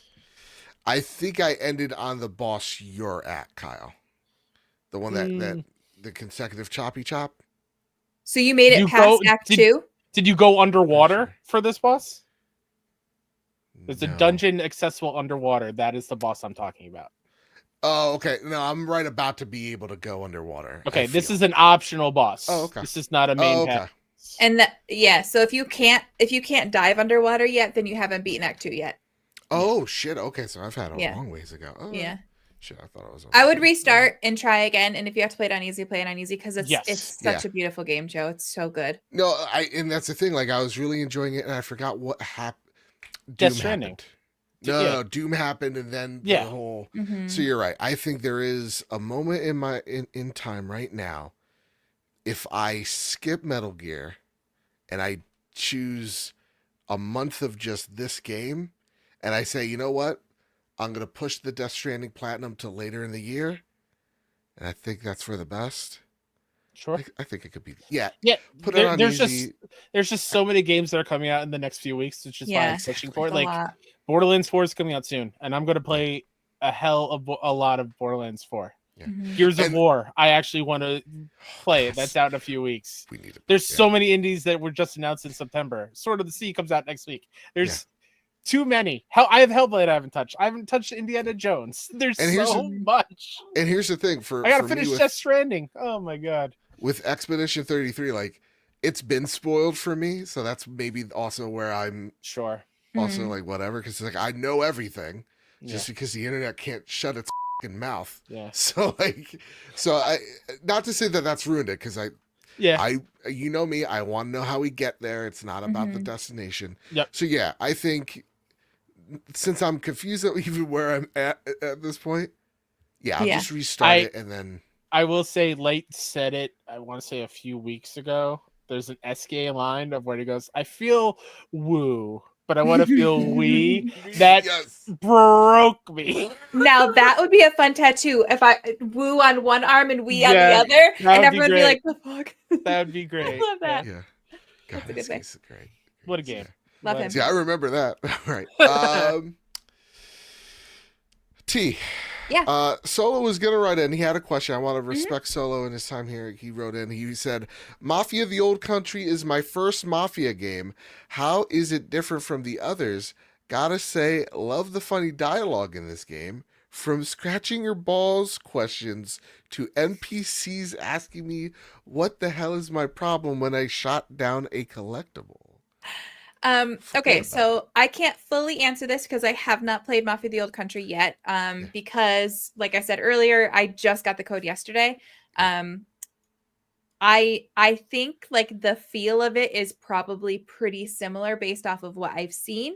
And based off of Mr. Light has already platinumed it. So based off what he has talked about, I feel like the feel of it is probably pretty similar, at least to 1 and 2.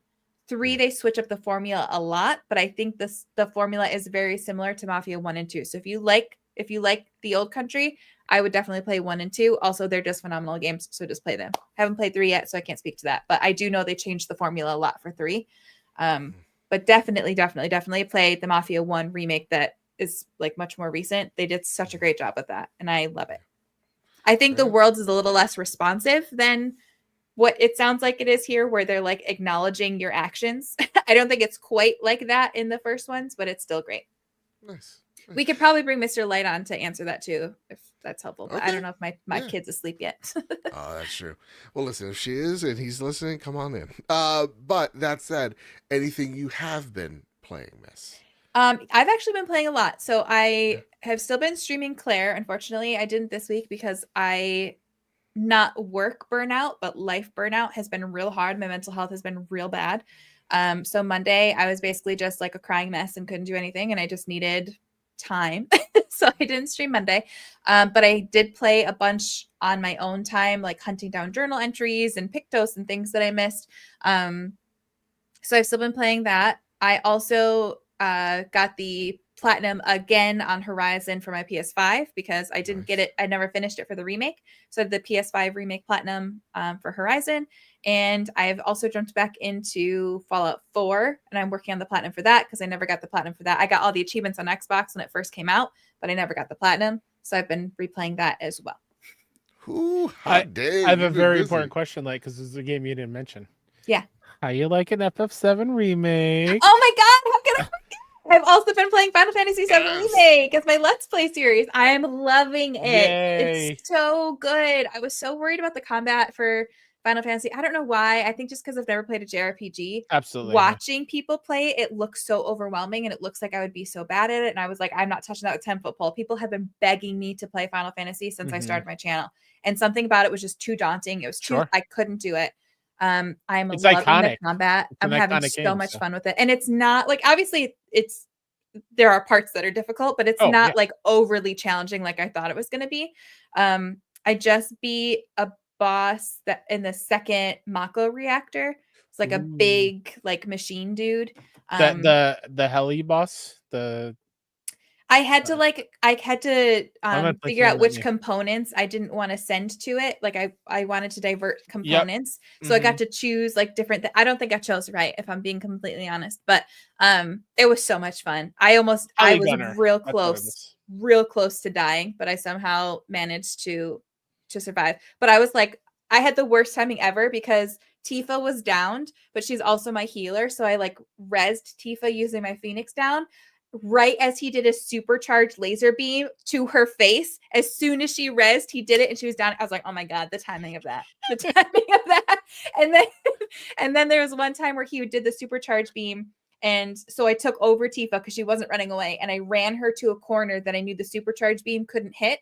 And then I switched back to another character to do a move that was like, whatever. And she just ran back and died in the I was like, Tifa! She's got a death wish. But I am absolutely loving it. I love the characters. I'm having so much fun with it. I just met Reno. The whole time I thought his name was Rune. I kept calling him Rune. He's from a book that I read recently. Rune Dannon. But yeah, it's great. It's great. I love the character design. I think this is like the JRPG-ness of it, but it's like, you know, a little cheesy sometimes. And like, I just love it. I love it. Yeah. Can I ask which way are you leaning from what you've experienced? Are you a Tifa girly or are you an Aerith girly? Well, I haven't spent a ton of time with Aerith yet. I just made it to her house, but I haven't like done anything. So at this point, I'm a Tifa girly because I know that they have history. But also I like Aerith and his banter. I like how they're like sassy with each other. I just eat that up. So I don't know. I'm very excited for you to hit Wall Market. Ooh, okay. That is an iconic part of Midgar of like seeing. Well, I almost spoiled something. But anyways, I'm playing a lot of games right now, and I'm loving it. It's great. Wait till she gets to the honeybee inn, you know? That's all I'm gonna say. Oh, legit, it's one of my. Is there a character where I'll be swayed with an interaction at the honeybee inn? No, but it is. Oh, okay. It is by far the gayest thing complimentary I have ever seen a video game do. All right, I'm down. It's like, love it. Yeah, no, it's. Listen, I'm going to the Gaga concert on Saturday. It's like on that level, and I love it so much. It's so good. Yeah, dude. Talk about music too, right? That soundtrack is awesome. Dude, Mm-hmm. So good. I don't like any of the records that I've purchased because I'm not a jazz girl. I know, I'm Oh, sorry. yes. I know. No, but like I'm the not either. discs you can find that you can put in like the little, like I don't like any of those songs. Yeah. Sometimes I'm like, what is this right now? Yeah. But the actual soundtrack during the boss fights and stuff is so good. Yeah. So good. All right, Kyle. I'll start with Hellblade first, then you could ask this question from M9. I've been playing Hellblade 2. Okay. I'm closing in on the end of Hellblade 2. Really quickly, shout out to Yes. Xbox for providing codes. Appreciate you. Appreciate you guys at Xbox. However, what's that? they said they sent us a deluxe edition of it that came with the first Hellblade. Yeah. I redeemed my code. I don't have access to the first Hellblade. Oh, And I was Mr. kind of Xbox. hoping on it because Yeah. I haven't played the first one, so that's kind of another reason why I didn't play 2. Oh, that stinks. You don't need I know you don't to play need the to. first one, but like it's obviously helpful. Yeah. So I'm legit. I'm on chapter 6. There's 6 chapters to this game. It is relatively short, and I've spent about 7.5 hours in it. I've heard people go, you could beat this game in 4 hours. I definitely see you could beat this game in 4 hours, but that's if you're not taking in everything, man. Well, and also that's if you know the stuff, like the solutions to the puzzle and stuff. Like my first playthrough took me 8 pretty much exactly, I think. But like if you're powering through it and rushing it, okay, fine. Yes, you could beat it in 4 hours, but you could also beat a lot of games like that if you know like how to rush through. I don't know. Yeah. But like I played Hellblade, the first one, through the pandemic. It was something that is very special to me. I think Hellblade 1 is a great game. And I remember them going, hey, this is like a AAA quality game at a $30 price. And you're like, oh, god dang. And then all of a sudden you see Hellblade 2, usher in the Xbox Series S, and you see this game trailer after trailer of just like how amazing this game looks and the emotions emoting from Senua's face. And I didn't get the hubbub or the controversy when this game originally came out to Xbox of like, the expectations for this game. Walking in, I just wanted more Hellblade. And that's exactly what I got. And as well as meaningful growth out of Senua that doesn't just like, hey, we needed to make a sequel. It's like, no, there's actually something here that she's grown on her journey, but she's still getting challenged. And I like this idea of like, yeah, you can overcome something, but it doesn't mean that thing's just over. Sometimes it still lingers and it's still something you have to confront. And that's something that Hellblade 2 plays with a lot, and I just really love that. And I think this game does such a stellar job. Yeah, visually it's stunning. Like coming off of Death Stranding 2 and going to Hellblade 2 is like, damn, video games can look real nice. But the sound design is really what makes this game so special. Just hearing like the combat it adds so much to the combat and the weight of what's happening to Senua in that moment that like, yeah, the combat's light and it's simple, but it still feels really intense because of the sound that's enveloped you. And even just the whispers, like there are some really special things that it does that like games like God of War does with subtitles where it's like, maybe pay attention to who's talking on screen and where those subtitles are to know if that's an important voice or one you need to, suss out. It does a lot of really clever things with its narrative and with Senua. And the new things and mechanics you're able to do where you're able to actually pause a cinematic and actually like take a picture and manipulate it. Like the photo mode in this game is it's the reason why I've made this game last 7.5 hours. It's like, there's a good hour portion of me just like fiddling with just shit. Like, I'm just like, is this the best angle? It's gorgeous. I love it so much. If you are new to the Hellblade series, understand it's heavy into psychosis and mental health, and Senua is grief, and Senua is dealing with all of that, so it is a really heavy topic. And I think it's one of the strengths that Hellblade has that like Last of Us 2 didn't, where it's like Hellblade knows when to just like, hey, this is really heavy subject matter. We're not gonna go 20 hours in. This is a sub 10-hour experience, and you're gonna need breaks in between. I know I needed some breaks in between, and when it's over, it's gonna feel like it's the right amount of time, and that's what I feel like with it thus far. Though again, I haven't beaten it, so just heavy impressions of. But I love this game, man. It is one of the games that are a contender for my game of the year. Not saying it will be my game of the year, but it's definitely in the running. It's done everything and built upon the original in really smart ways while still feeling Hellblade 2. It's great. Go out there, go buy Hellblade 2, man. Speaking of soundtrack too, that game, and if you are if you need so that band is like an actual band that does the music. Yeah, they are like a I don't know. Anyways, I think they're like a German, like pagan band. I don't know, something like that. But their music, if you need a powerful pump up and you like feel like you need to get ready to march to war because your head's just like, meh, that music, I don't know. It feels like you're summoning something and it's summoning it from the pit of your soul. And you're like, ah, it's so good. Oh, dude. The music is like, it's hauntingly good. Like it's, the performances by the actress that plays Senua as well is like, dude, give this girl an Emmy. Like, what are we doing here? It's so good. I understand there are some shortcomings and there's definitely some parts that feel slow, but nothing feels necessarily padded. And this is a narrative focused game, and it's telling a really, really, I think, important story that you don't see games of this caliber tackle. So if you've never played Hellblade 1, the deluxe version comes with Hellblade 1, if I'm not mistaken. That's been enhanced for PS5 as well. Go out and buy it. It's really one of my favorites. And it's if you even need any more encouragement, it's a very easy platinum because I'm on the platinum run on the first run. So really great game. Go buy it. To Light's point, and thank you, Silcana in chat, for giving us the band name Heilung. Mm-hmm. This is the description of what they describe it on Wikipedia. They are a European experimental folk music band.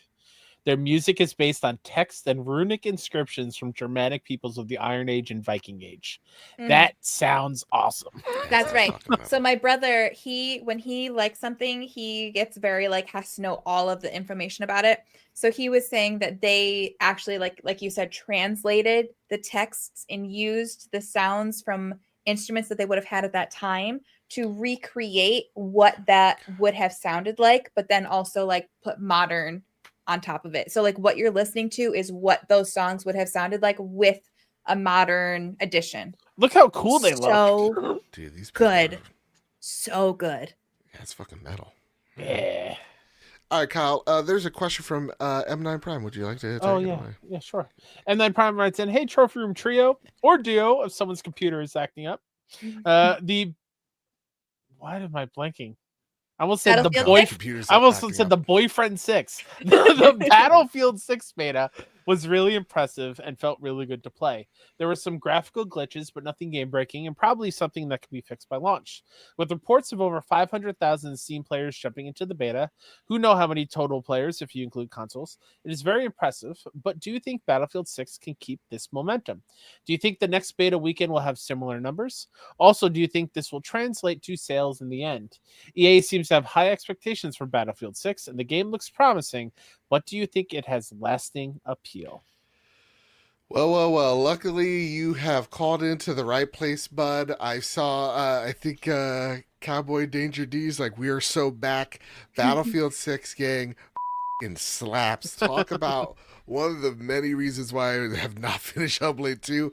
I was with the boys. I've sunk over 10 hours into Battlefield 6, the beta, and it is, as someone who fell in love with Battlefield early on and feel like it's peak with Battlefield 3 and Battlefield 4, this is bringing me right back to those high school days of hunting down takes with C4 and just seeing if I could blow them up and seeing just absolute skyscrapers start crumbling all around me. That is amped, though you don't see like skyscrapers, like you could legitimately level like everything.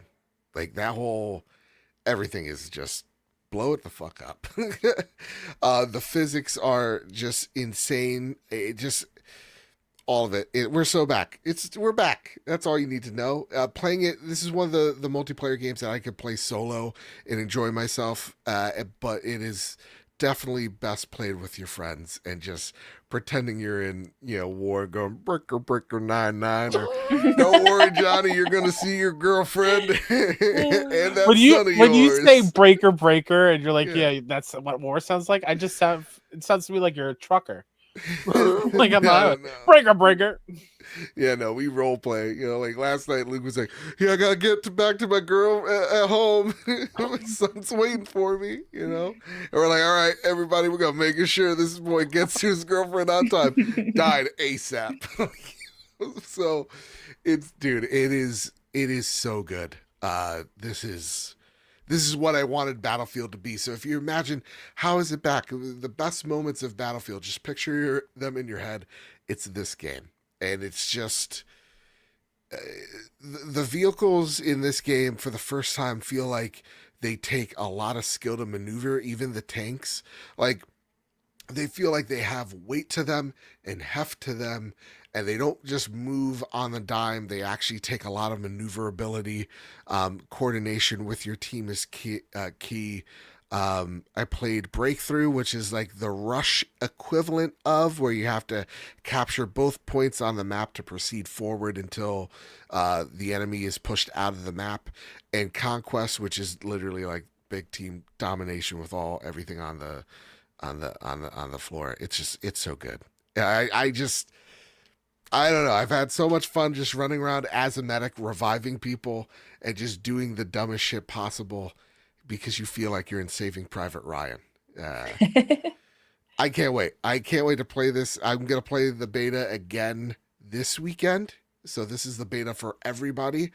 But like, to answer your question, M9, we talked about it a few shows ago. It's like, man, hopefully this game doesn't cost $80, and now, and everybody was questioning where this game could go. Now I think we're all on board. I think this game's going to do some really impressive numbers. It's not going to beat your Call of Duties. No one's going to beat Call of Duty. But I do think this is going to light a fire over at someone's, behind over at Activision. Go, okay, whoa. Someone's got the sauce. So, in Vince, we trust. Yes, Kyle Stevenson. Did I read correctly that the Battle Royale mode is also coming at a later date? Right? Yes, I believe so. I think that's a later date. So it won't be day and date with the base game. And truly, I hope it never comes out. I'm gonna be real with you, because like, I think what makes this game so special is it feels like it's an old like high school friend visiting you again, or like they just moved back to your town and you get to hang out again. Like that's what it feels like. Where like, you've seen all these battle royales. We could play Fortnite, your war zones. You know what Call of Duty is. You've seen Overwatch. It's been so long since we've had a game like Battlefield here, and it's at its peak powers, and it's just so much fun, man. Like, sweet, so much fun. Yeah, and I think they're doing. Listen, there's some balancing that this game obviously needs to do. Like, shotguns are stupid overpowered, but they're listening. They're already taking that feedback, and it's already going to be fixed by the next beta. So they're really listening, and I think they have the hype and the excitement. I think this game's going to absolutely destroy in October. Truthfully, I think if Call of Duty launches in October, that'll be the best-selling game. I then think Battlefield will be right behind it. I think this game's going to do gangbusters. So, yeah. That's it, Kyle. And Light. Are you guys holding on to anything? Anything at all? I have my Ragnarok dice set from the collector's edition. Ooh, nice. Yeah. That's nice. I like it. Got my Divas pistol. Well, who's that? Oh, is that Come on, Joe. Lizard boy.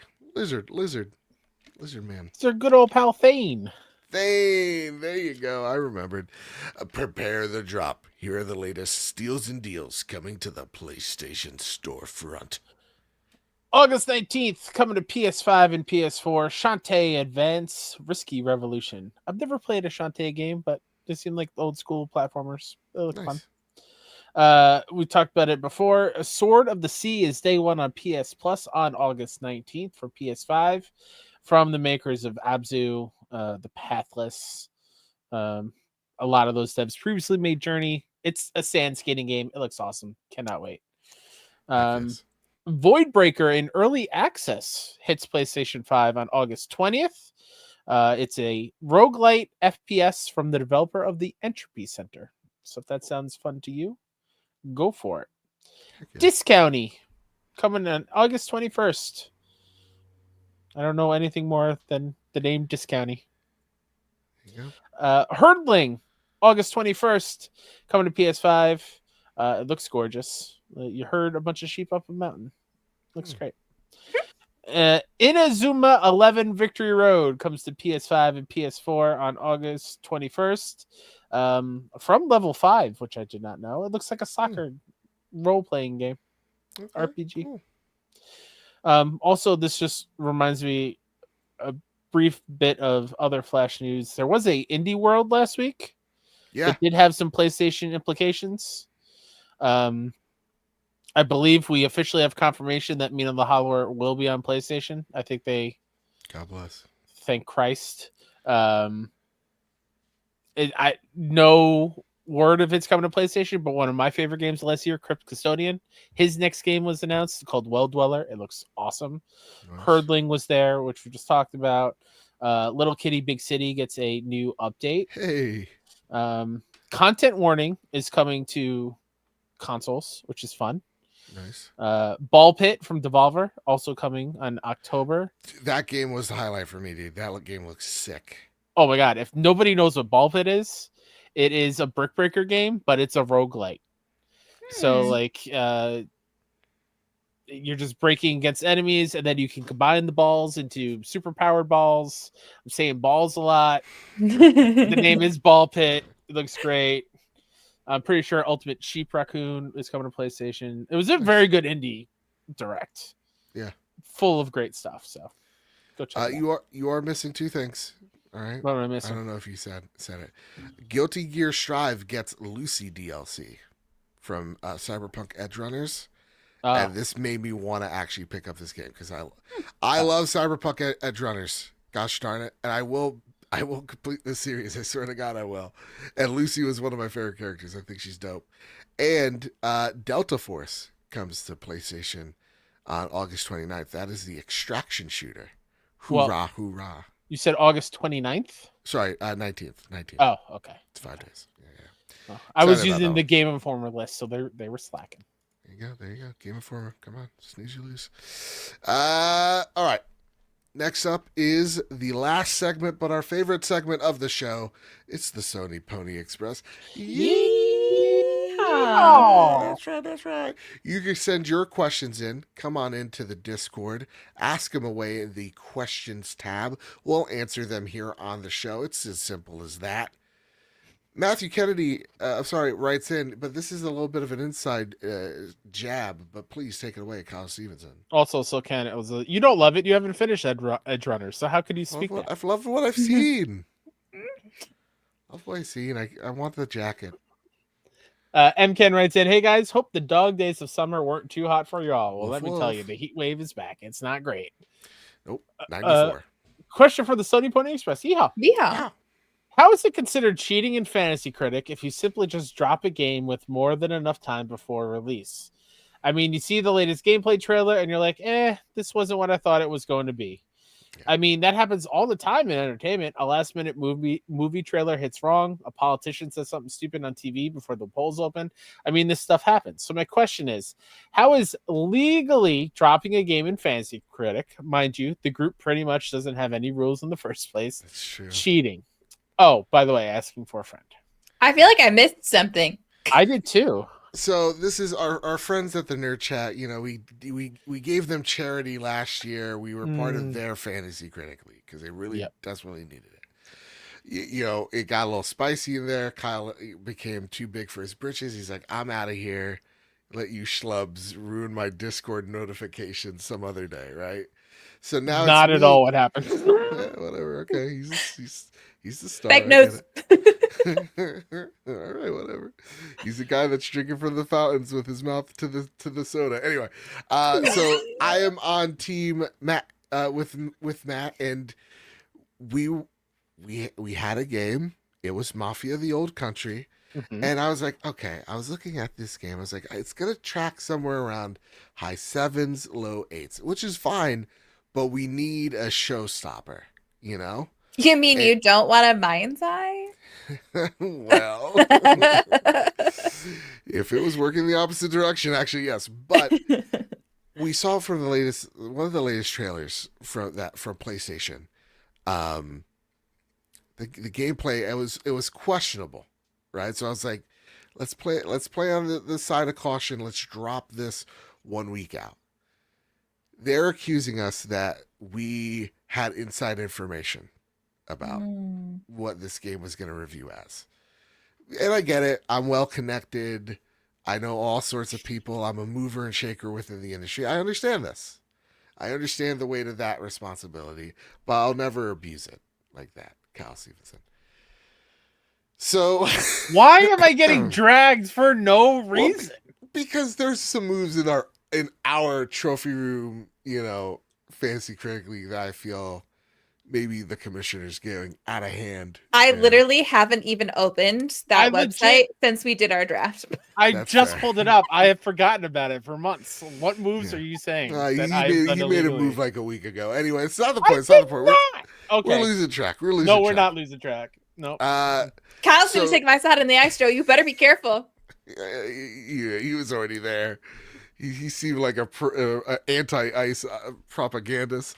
Anyway, the last move was on July 26th. By who? You. So who you trying to? What fake narrative are you talking about here, sir? I didn't know you could do that. So anyway, no, yeah, oh, okay. Well, now you just embarrassed me in front of our audience. So they're just upset. And they're being crybabies because they're going to lose. And we're not even going to win. We're going to end up in like second. Yeah. You know it should be a rule? What's that? Across the board, Arshu, if you pick it up, you can't drop it. That is an option that we can turn on. Mm-hmm. I think that's a good idea for next time, though. But here is, at the end of the day, that option wasn't turned on. Right. True.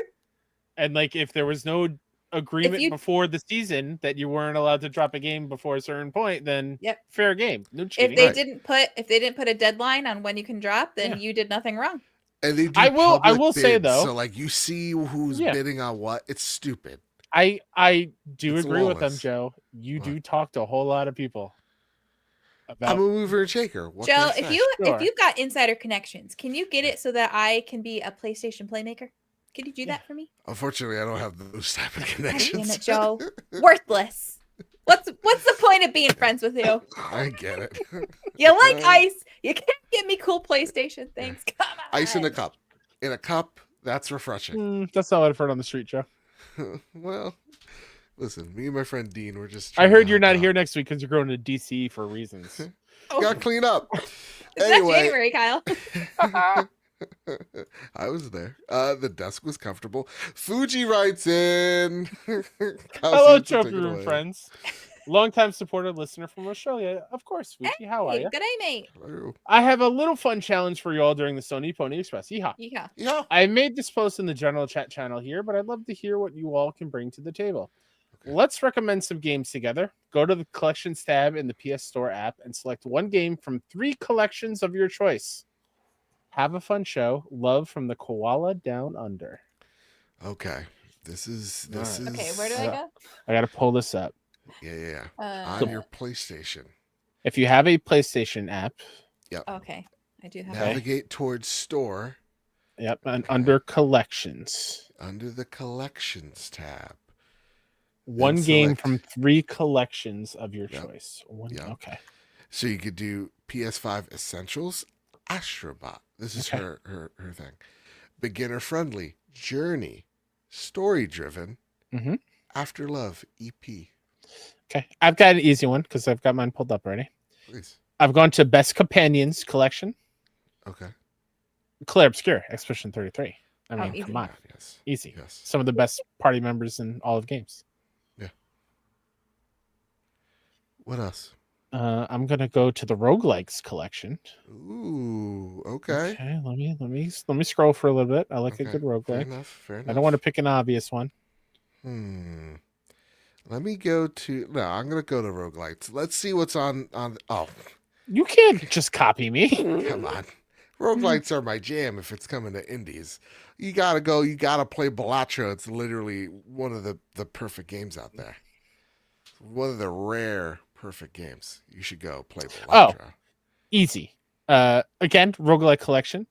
One of my favorite indies. I talked about it years ago. I was actually playing the second one in early access. Shout out to Silcana for gifting it to me on Steam. Undermine is an incredible roguelike. Oh, okay. It is so much fun. Please give it a shot. It's really, really good. Ooh, here's one. I got one more. Actually, I got one more. All right, what's your third? No, I'm still looking. I'm okay. I'm going. My second one, it's under superheroes for some reason, but maybe it's because of the powers you get. Okay. But Control is on this list. Ooh, Go play Control. It's a Yeah. really great narrative. It really does set up the Remedy verse rather well. So go play Control. All right, like, what have you gotten any? You still looking? I'm gonna say for accessibility, Ooh, okay. Deathloop. Deathloop is a 100%. game that reviewed really well. It like got 10s in reviews, but not a ton of people played it because they tried to play it and couldn't get into it right away. Please, please, please give Deathloop another shot. It is an amazing game. Took me like 2 tries to get into it because it's not my typical style of game, but such a good game once you get the hang of it. Yeah. I like that. While you're still searching, I have my third one. Okay, go for it. In the Challenge Accepted collection, Ooh. another indie game, where you play as a rabbit with a giant robotic arm. I'm talking about Fist Forged in Shadow Tech. That game rules. It's a Metroidvania action side scroller. It's beautiful. It's really, really great. The problem is there's too many games in these categories that I love. Yeah. Right. Why do you pick just one? I'm trying to be Hard. unique.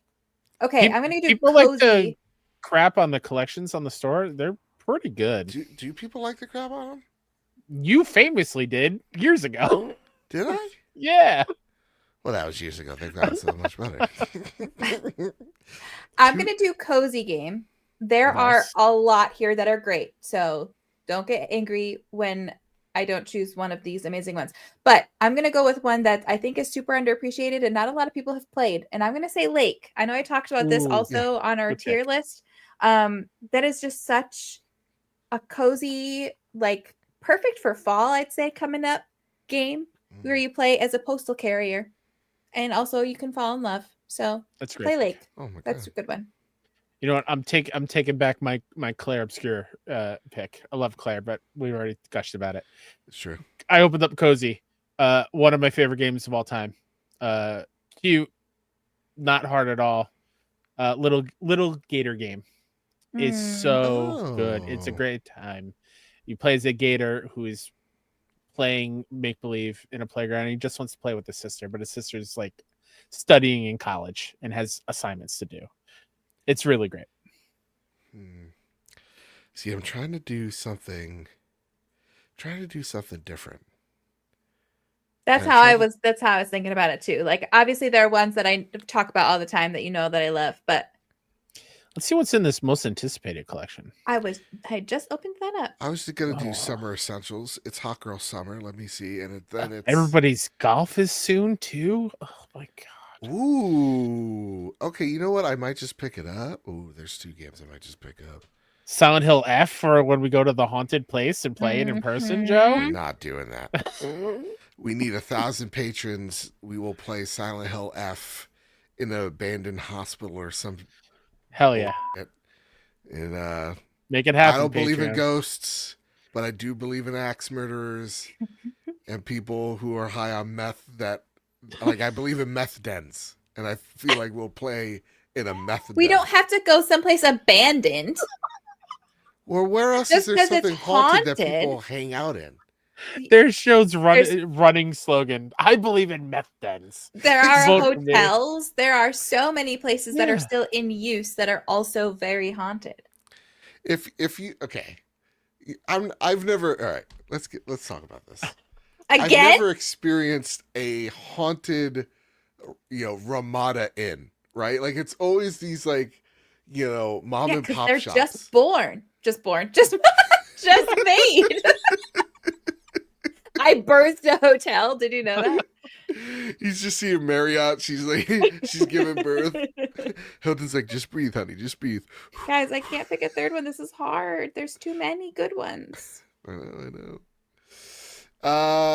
Okay. I'll pick this one because this is a game actually I want. Oh God, that's so weird. The ghost muted Joe. That's so strange. Okay, play together. I know that I was literally just talking about this one, so Don't it's like how not that really feels. that Go not for really that out there, but Cuphead is a really fun Hell yeah. co-op game. Yeah. It's really fun to 100%. play that co-op. 100%. I was gonna say Planet That's of my third Lana. one. Oh yeah. Mhm. Yeah, That's on my it's- backlog. I want to play that. It's on sale for $6.99. Ooh. I think I Steal. might just plug that in. Yeah. Hey, there you go. Those are Thanks, the three Fuji. essentials. Yeah, I like that. That was a fun one. Joe, I would just like to say that everybody in chat here is siding with the correct choice. What? You drink sans ice. No ice in your drink. Do not No do it. ice in your drink. You give people are nutty, man. Are Nutty. we the nutty ones when we are the Yes. majority? On a 94-degree day, you're not gonna have something chilled and refreshing. This is literally ice cold with no ice. I'm just gonna say this. Turn the temp on your fridge down, Joe. Your fridge is too warm. I go to a Dunkin' Donuts. I get a nice coffee. The ice melts. Guess what? That's a cheat code. More coffee. What, you like watered down coffee?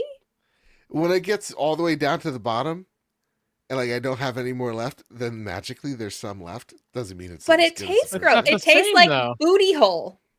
It just smells like everything smells like it tastes more like water with a hint of bean, and I think that's great. The wrong kind of bean. I mean, coffee Eddie. beans are great. Anyways. Yeah, it's just diluted coffee. Light, that was good. That was good. Shocked myself. That was good. Didn't I get it. It appreciate went that over one. my head. I'm dumb. Well, we'll tell you about it in the post show. Okay. So stupid. Maybe that So guy dumb. was right. Oh. Let's flick over to the next question from M9 Prime. All Question right, for you the guys Sony being- Pony Express. Yeehaw! Yeah. A couple weeks ago, I tried playing Arcade Paradise on my Portal streaming beta just to try it out, and now I am just a few trophies away, shy of the platinum. Are there any games that you started playing just to see what they were about, but in the end ended up finishing or getting the platinum trophy, even though originally you had no intention to play the game long term? We all know my answer. That was good. Yeah. Shout out to Arcade Paradise, though. Very good. Truly, I think one that just came to mind, like I think Balacho. I didn't think I was gonna put 154 hours into it, Sure. but I put 154 hours Right. into it. Yeah. What say you, Kyle? I honestly think it was when I platinum Bloodborne behind your back. Of like, I did just want to beat it, just to say I beat it and like surprise you with that. But then I was like, all right, I'm fully in. I have to plat it now. And yeah, that was fun. You know, I'll change mine. Sekiro. Sekiro was like, I'm gonna try it. Let's see how far I get. Then I beat the dumb stupid ape, and then I beat him again, and then I beat him and his friend, and I was like, I think I could platinum this game, and then I platinumed the game. Yeah. God, yeah, great. Good question. J Mavs writes in, did you all see the new Kusarigami gameplay video in Ghost of Yotai? If so, what are your thoughts on it? I thought it looked really cool. It might be a weapon I utilize a ton. I don't think I have. Nope. I'll say this. Maybe I'm speaking for the group here, but I'm done. No more Ghost. I saw a hint of the gameplay. I was like, no more. I'm out. Like, it don't like out of the game. I mean, like, I'm out until I get to play the game in Can October. So if I share it right now, you'll be mad? No, I would just look away. Yeah, close Okay. your eyes. Close your eyes. No, you can share. I won't be mad, but yeah, no. I mean, I assume if it's the mace with the hook, I'm hook shotting onto people. Yeah. So look at this that. was 8 hours ago today. It was uploaded. So new gameplay. Oh Yep. boy. Hook Yeah. shot. Yeah. Then you Cool. stab Oh him in the boy. face. Oh, glory. Love it. Yeah, that's awesome. Yeah. God, I can't wait. This game's gonna kick ass. I'm so Yeah. excited for the collector's edition when I was reorganizing my shelves. So right there is the Jin Sakai mask because Mr. Light got the collector's edition for that and I stole it from my cubby. But then I got the Yote one. So this, where the little fox is right now, is going to be the Yote mask. Yeah. And then that's a little Jin, but I'll move him once the mask comes in. Yeah. I took days off of work. I'm all ready to Ooh. go. Nice. I've got the collector's edition ordered. Let's hope PS Direct doesn't cancel it on me because they figured out my workaround. I do need to place an order for one of those controllers. Okay. I Yeah, when want do one of those them. drop again? I don't know. No idea. They haven't announced it yet. I would assume maybe A at month out, Gamescom, maybe? Oh, you or a think? month out, maybe. God, Yeah. not at Gamescom. Okay. I'm going to be in the freaking Adirondacks with no internet. That would be my freaking luck, man. Did the anniversary ones go back up for you, Light? No. When? Not yet. Okay. Not They yet. God, are, I haven't- though. I haven't been on social media, so I haven't been paying attention. Let me see. I can't miss that. No, they didn't go up yet. I would have known. Okay. I'm kind of, I'm clued in, you know. Joe, you got to text me the day that they're going to launch or the day before because I'm out of the loop. 100%. If they're if they're on Best Buy, I will buy one for you just in case. Okay. Thank you. Appreciate it. No problem. No problem. Oh, right, what? What if I told you that they would be available again on July 21st for PS Plus members? You've got to be shitting July me. 23rd for the general public. So maybe they're up somewhere. I will go into town and get internet to get it. What day is the 21st? No. July. Oh. Yeah. Oh. So it already happened. How did I miss it? I don't know. I don't know how I missed it either. No. Because they were putting them back up, but I thought it didn't happen yet. I missed it like so long ago. That's a bummer. It's all right. It's Oh, all right. rip. Okay. Christmas it wasn't gift. meant to be. Christmas gift. It wasn't meant to be. It's fine. I'm gonna take that Kyle- as my sign. What's the next question? I don't even think this one's a question, but Green Sure. Girl is writing in. Yeah, last Give us one for update. the Sony Pony Express. Yeehaw. Yeah. Green Gorilla Gamer writes in, what the fuck is up, fam? I'm back. I've been so ridiculously busy, it's not even funny. 10 days till the wedding, and I'm excited. Yay, Ooh. but exhausted. I'm over a month behind in the episodes. Been slowly catching up today. We'll see how many I get through. So on July 22nd, the server closure for Splitgate was announced, and they said it was closing in late August. It kind of became one of my favorite multiplayer experiences ever, so I'm really sad it's closing. And the sequel just doesn't feel the same to me, which is why I'm glad I had the OG, or so I thought. Since that day, I have played 593 rounds of Splitgate, finished or not, Okay. and I am 47 wins away from obtaining the final trophy for 1,047 wins. I am hurting. It's been a grind to go from 670 to 1,000 since that day. Even had to skip a couple days because of wedding-related stuff. One of those days being my bachelor party, lol. When I obtain it in the next couple of days, it will become my rarest trophy ever, currently sitting at a whopping 0.18% ultra rare on PSN profiles. My question for you guys is, what is your rarest trophy and your rarest platinum? As of right now, my rarest trophy is a gold trophy from Broforce to finish the Iron Bro campaign titled You're the Disease, I'm the Cure, and sitting at a 0.54% ultra rare on PSN profiles. Love that game. Shout out to Devolver. My rarest platinum, sadly, goes to Team Sonic Racing, titled Teamwork Makes the Dream Work, and it's sitting at 2.31% ultra rare. I'll never touch a Sonic Racing game ever again. But did you see they got Steve from Minecraft in the new one? Yeah. You kind of have to.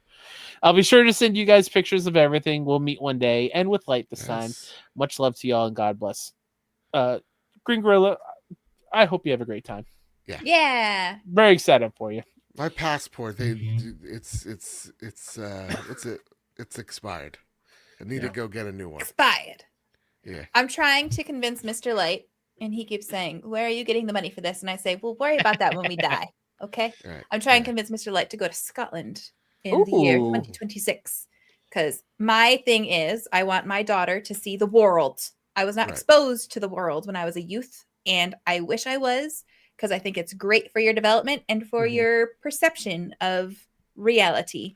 So, anyways, every other year I want to take her abroad. So when she was 9 months old, we went to Germany because my brother was studying abroad, so we visited him there. And then last year we went to Sweden because my sister now lives in Sweden, but her boyfriend's from Sweden, so we stayed with his family and visited Sweden. And next year I want to go to Scotland. When she's a little older, I want to take her to Ireland, but I want to wait till she's older because it has such a special place in my heart. I want her to be old enough to remember it. So we're going to wait for that. But I'm trying for Scotland next year. Not that that's where he's from, but still. I like that. That's awesome. Like Hey, that. there's a lot of haunted places in Scotland. I know. My rarest trophy, I don't know if this is actually my rarest, but I They're didn't not want to keep real, clicking guys. through. Yeah. The platinum for Skyrim is Ooh. ultra rare 1.7%. Oh. So I feel like Nice. that's a pretty good one to shout out. On PSN profiles, it says Sekiro has a 10% completion. Mm. You sure about that? Mm. Thought it was special. My rarest trophy is actually also my rarest platinum. I do have the Fall Guys platinum trophy. Oh, Sure, that was that's a probably good one. hard. Yeah, because you had to win 5 in a row. And it was during the pandemic, and that's all I did. Okay, I take it back. The Red Dead Redemption 2 platinum, 0.1%. Oh, there you go. Oh yeah. Oh, Hell yeah. Yeah. Hot dang. But yeah, the Fall Guys one is at 1.92%. The other closest one is from Pac-Man Championship Edition 2. I got a trophy in there, a gold one. There's an MLB The Show one from the Vita version. Only the 705th person to get that gold trophy. The funniest one on here is I have a Destruction All-Stars trophy God bless. that is at 2.53%. It's a silver, so it's not even that hard. Nice. Nice. But there you go. There you have it. And that has been the trophy room this week, gang. It's good to be back. Thank you all for showing up. And thank you all for tuning in. Before we go, is there anything you'd like to spotlight before we get on out of here, T? Yeah, I would like to spotlight. I just had Arrival dropped on my reaction channel, Lightweight Reacting, today. A couple really good reactions coming up on that I'm pre-recorded because I'm going out of town for a little while. On the gaming channel, I am currently, my Let's Play series is still Final Fantasy VII Remake. So if you like that, feel free to check out Lightweight Gaming. And yeah, those are my big things. I've been posting more on TikTok too. So Lightweight Gaming over on TikTok if you're interested in that. Okay. Hey, Kyle Stevenson, next week, Gamescom, opening night. Are we going to react live to that or not? It's at 2 p.m. Eastern Standard. Well, I'll be working. Do you want to react to it after we're out? Like Yeah. you get out of work? Yeah. Okay. I'm totally fine with staying off of everything and not watching until afterwards. Same. I'll do the same. So Cool. we'll react live. Maybe we want to record the show after. Would that make sense? One less. Yeah, if we could. Yeah. Yeah, All right. So yeah, next week's show will be a little early. Light will be in the what is it? Adirondacks. Adirondacks, yeah. Adirondacks. She'll be in the mountains. The ADKs. Hunting? No. Geese. Oh, all right. Fair enough. No. Chill with Bigfoot. People go hunting, not me. I ain't a hunter. No, I can barely eat meat. You think I'm going to shoot something? There was deer that like gave birth on my front lawn, and I hope every single day, every time I see a deer, I'm like, please be okay, please be all right, you guys are so cute, you guys are so nice, please be all right. Whew. It's rough. Anyway, you can find me over at Mr. Badbit. You can find this show wherever you find your podcast service of choice, whether that's Apple Podcast. What's that costume? You forgot Kai Kai. You forgot Oh me. shoot, I'm sorry. It's boiling It's in here. fine. It's fine. It's okay. What do you want to Hey, spotlight? 618 Showcase, Hey. September 18th. Good We filmed Yeah. it last week. It's done. It's over. It is I'm done. excited for everyone to see it. A lot of great games in there. That's the big one. You can go to 61indie.com for all the up-to-date news on there, or 61indie everywhere else. You can follow me on Blue Sky at Mr. K-Step. Like I say all the time, tell somebody you love them, especially the devs or even a person in your life. It means the world. And I love and appreciate both you, Light and Joe, for being Likewise. awesome, and everyone watching and listening. As we've all been hinting at this show, it's been a rough couple of weeks mental health wise. So I cherish these 2.5 hours every single week. So I missed it a lot last week. Yeah. Same. That said, you can find me over at Mr. Badbit over on Blue Sky and the other place.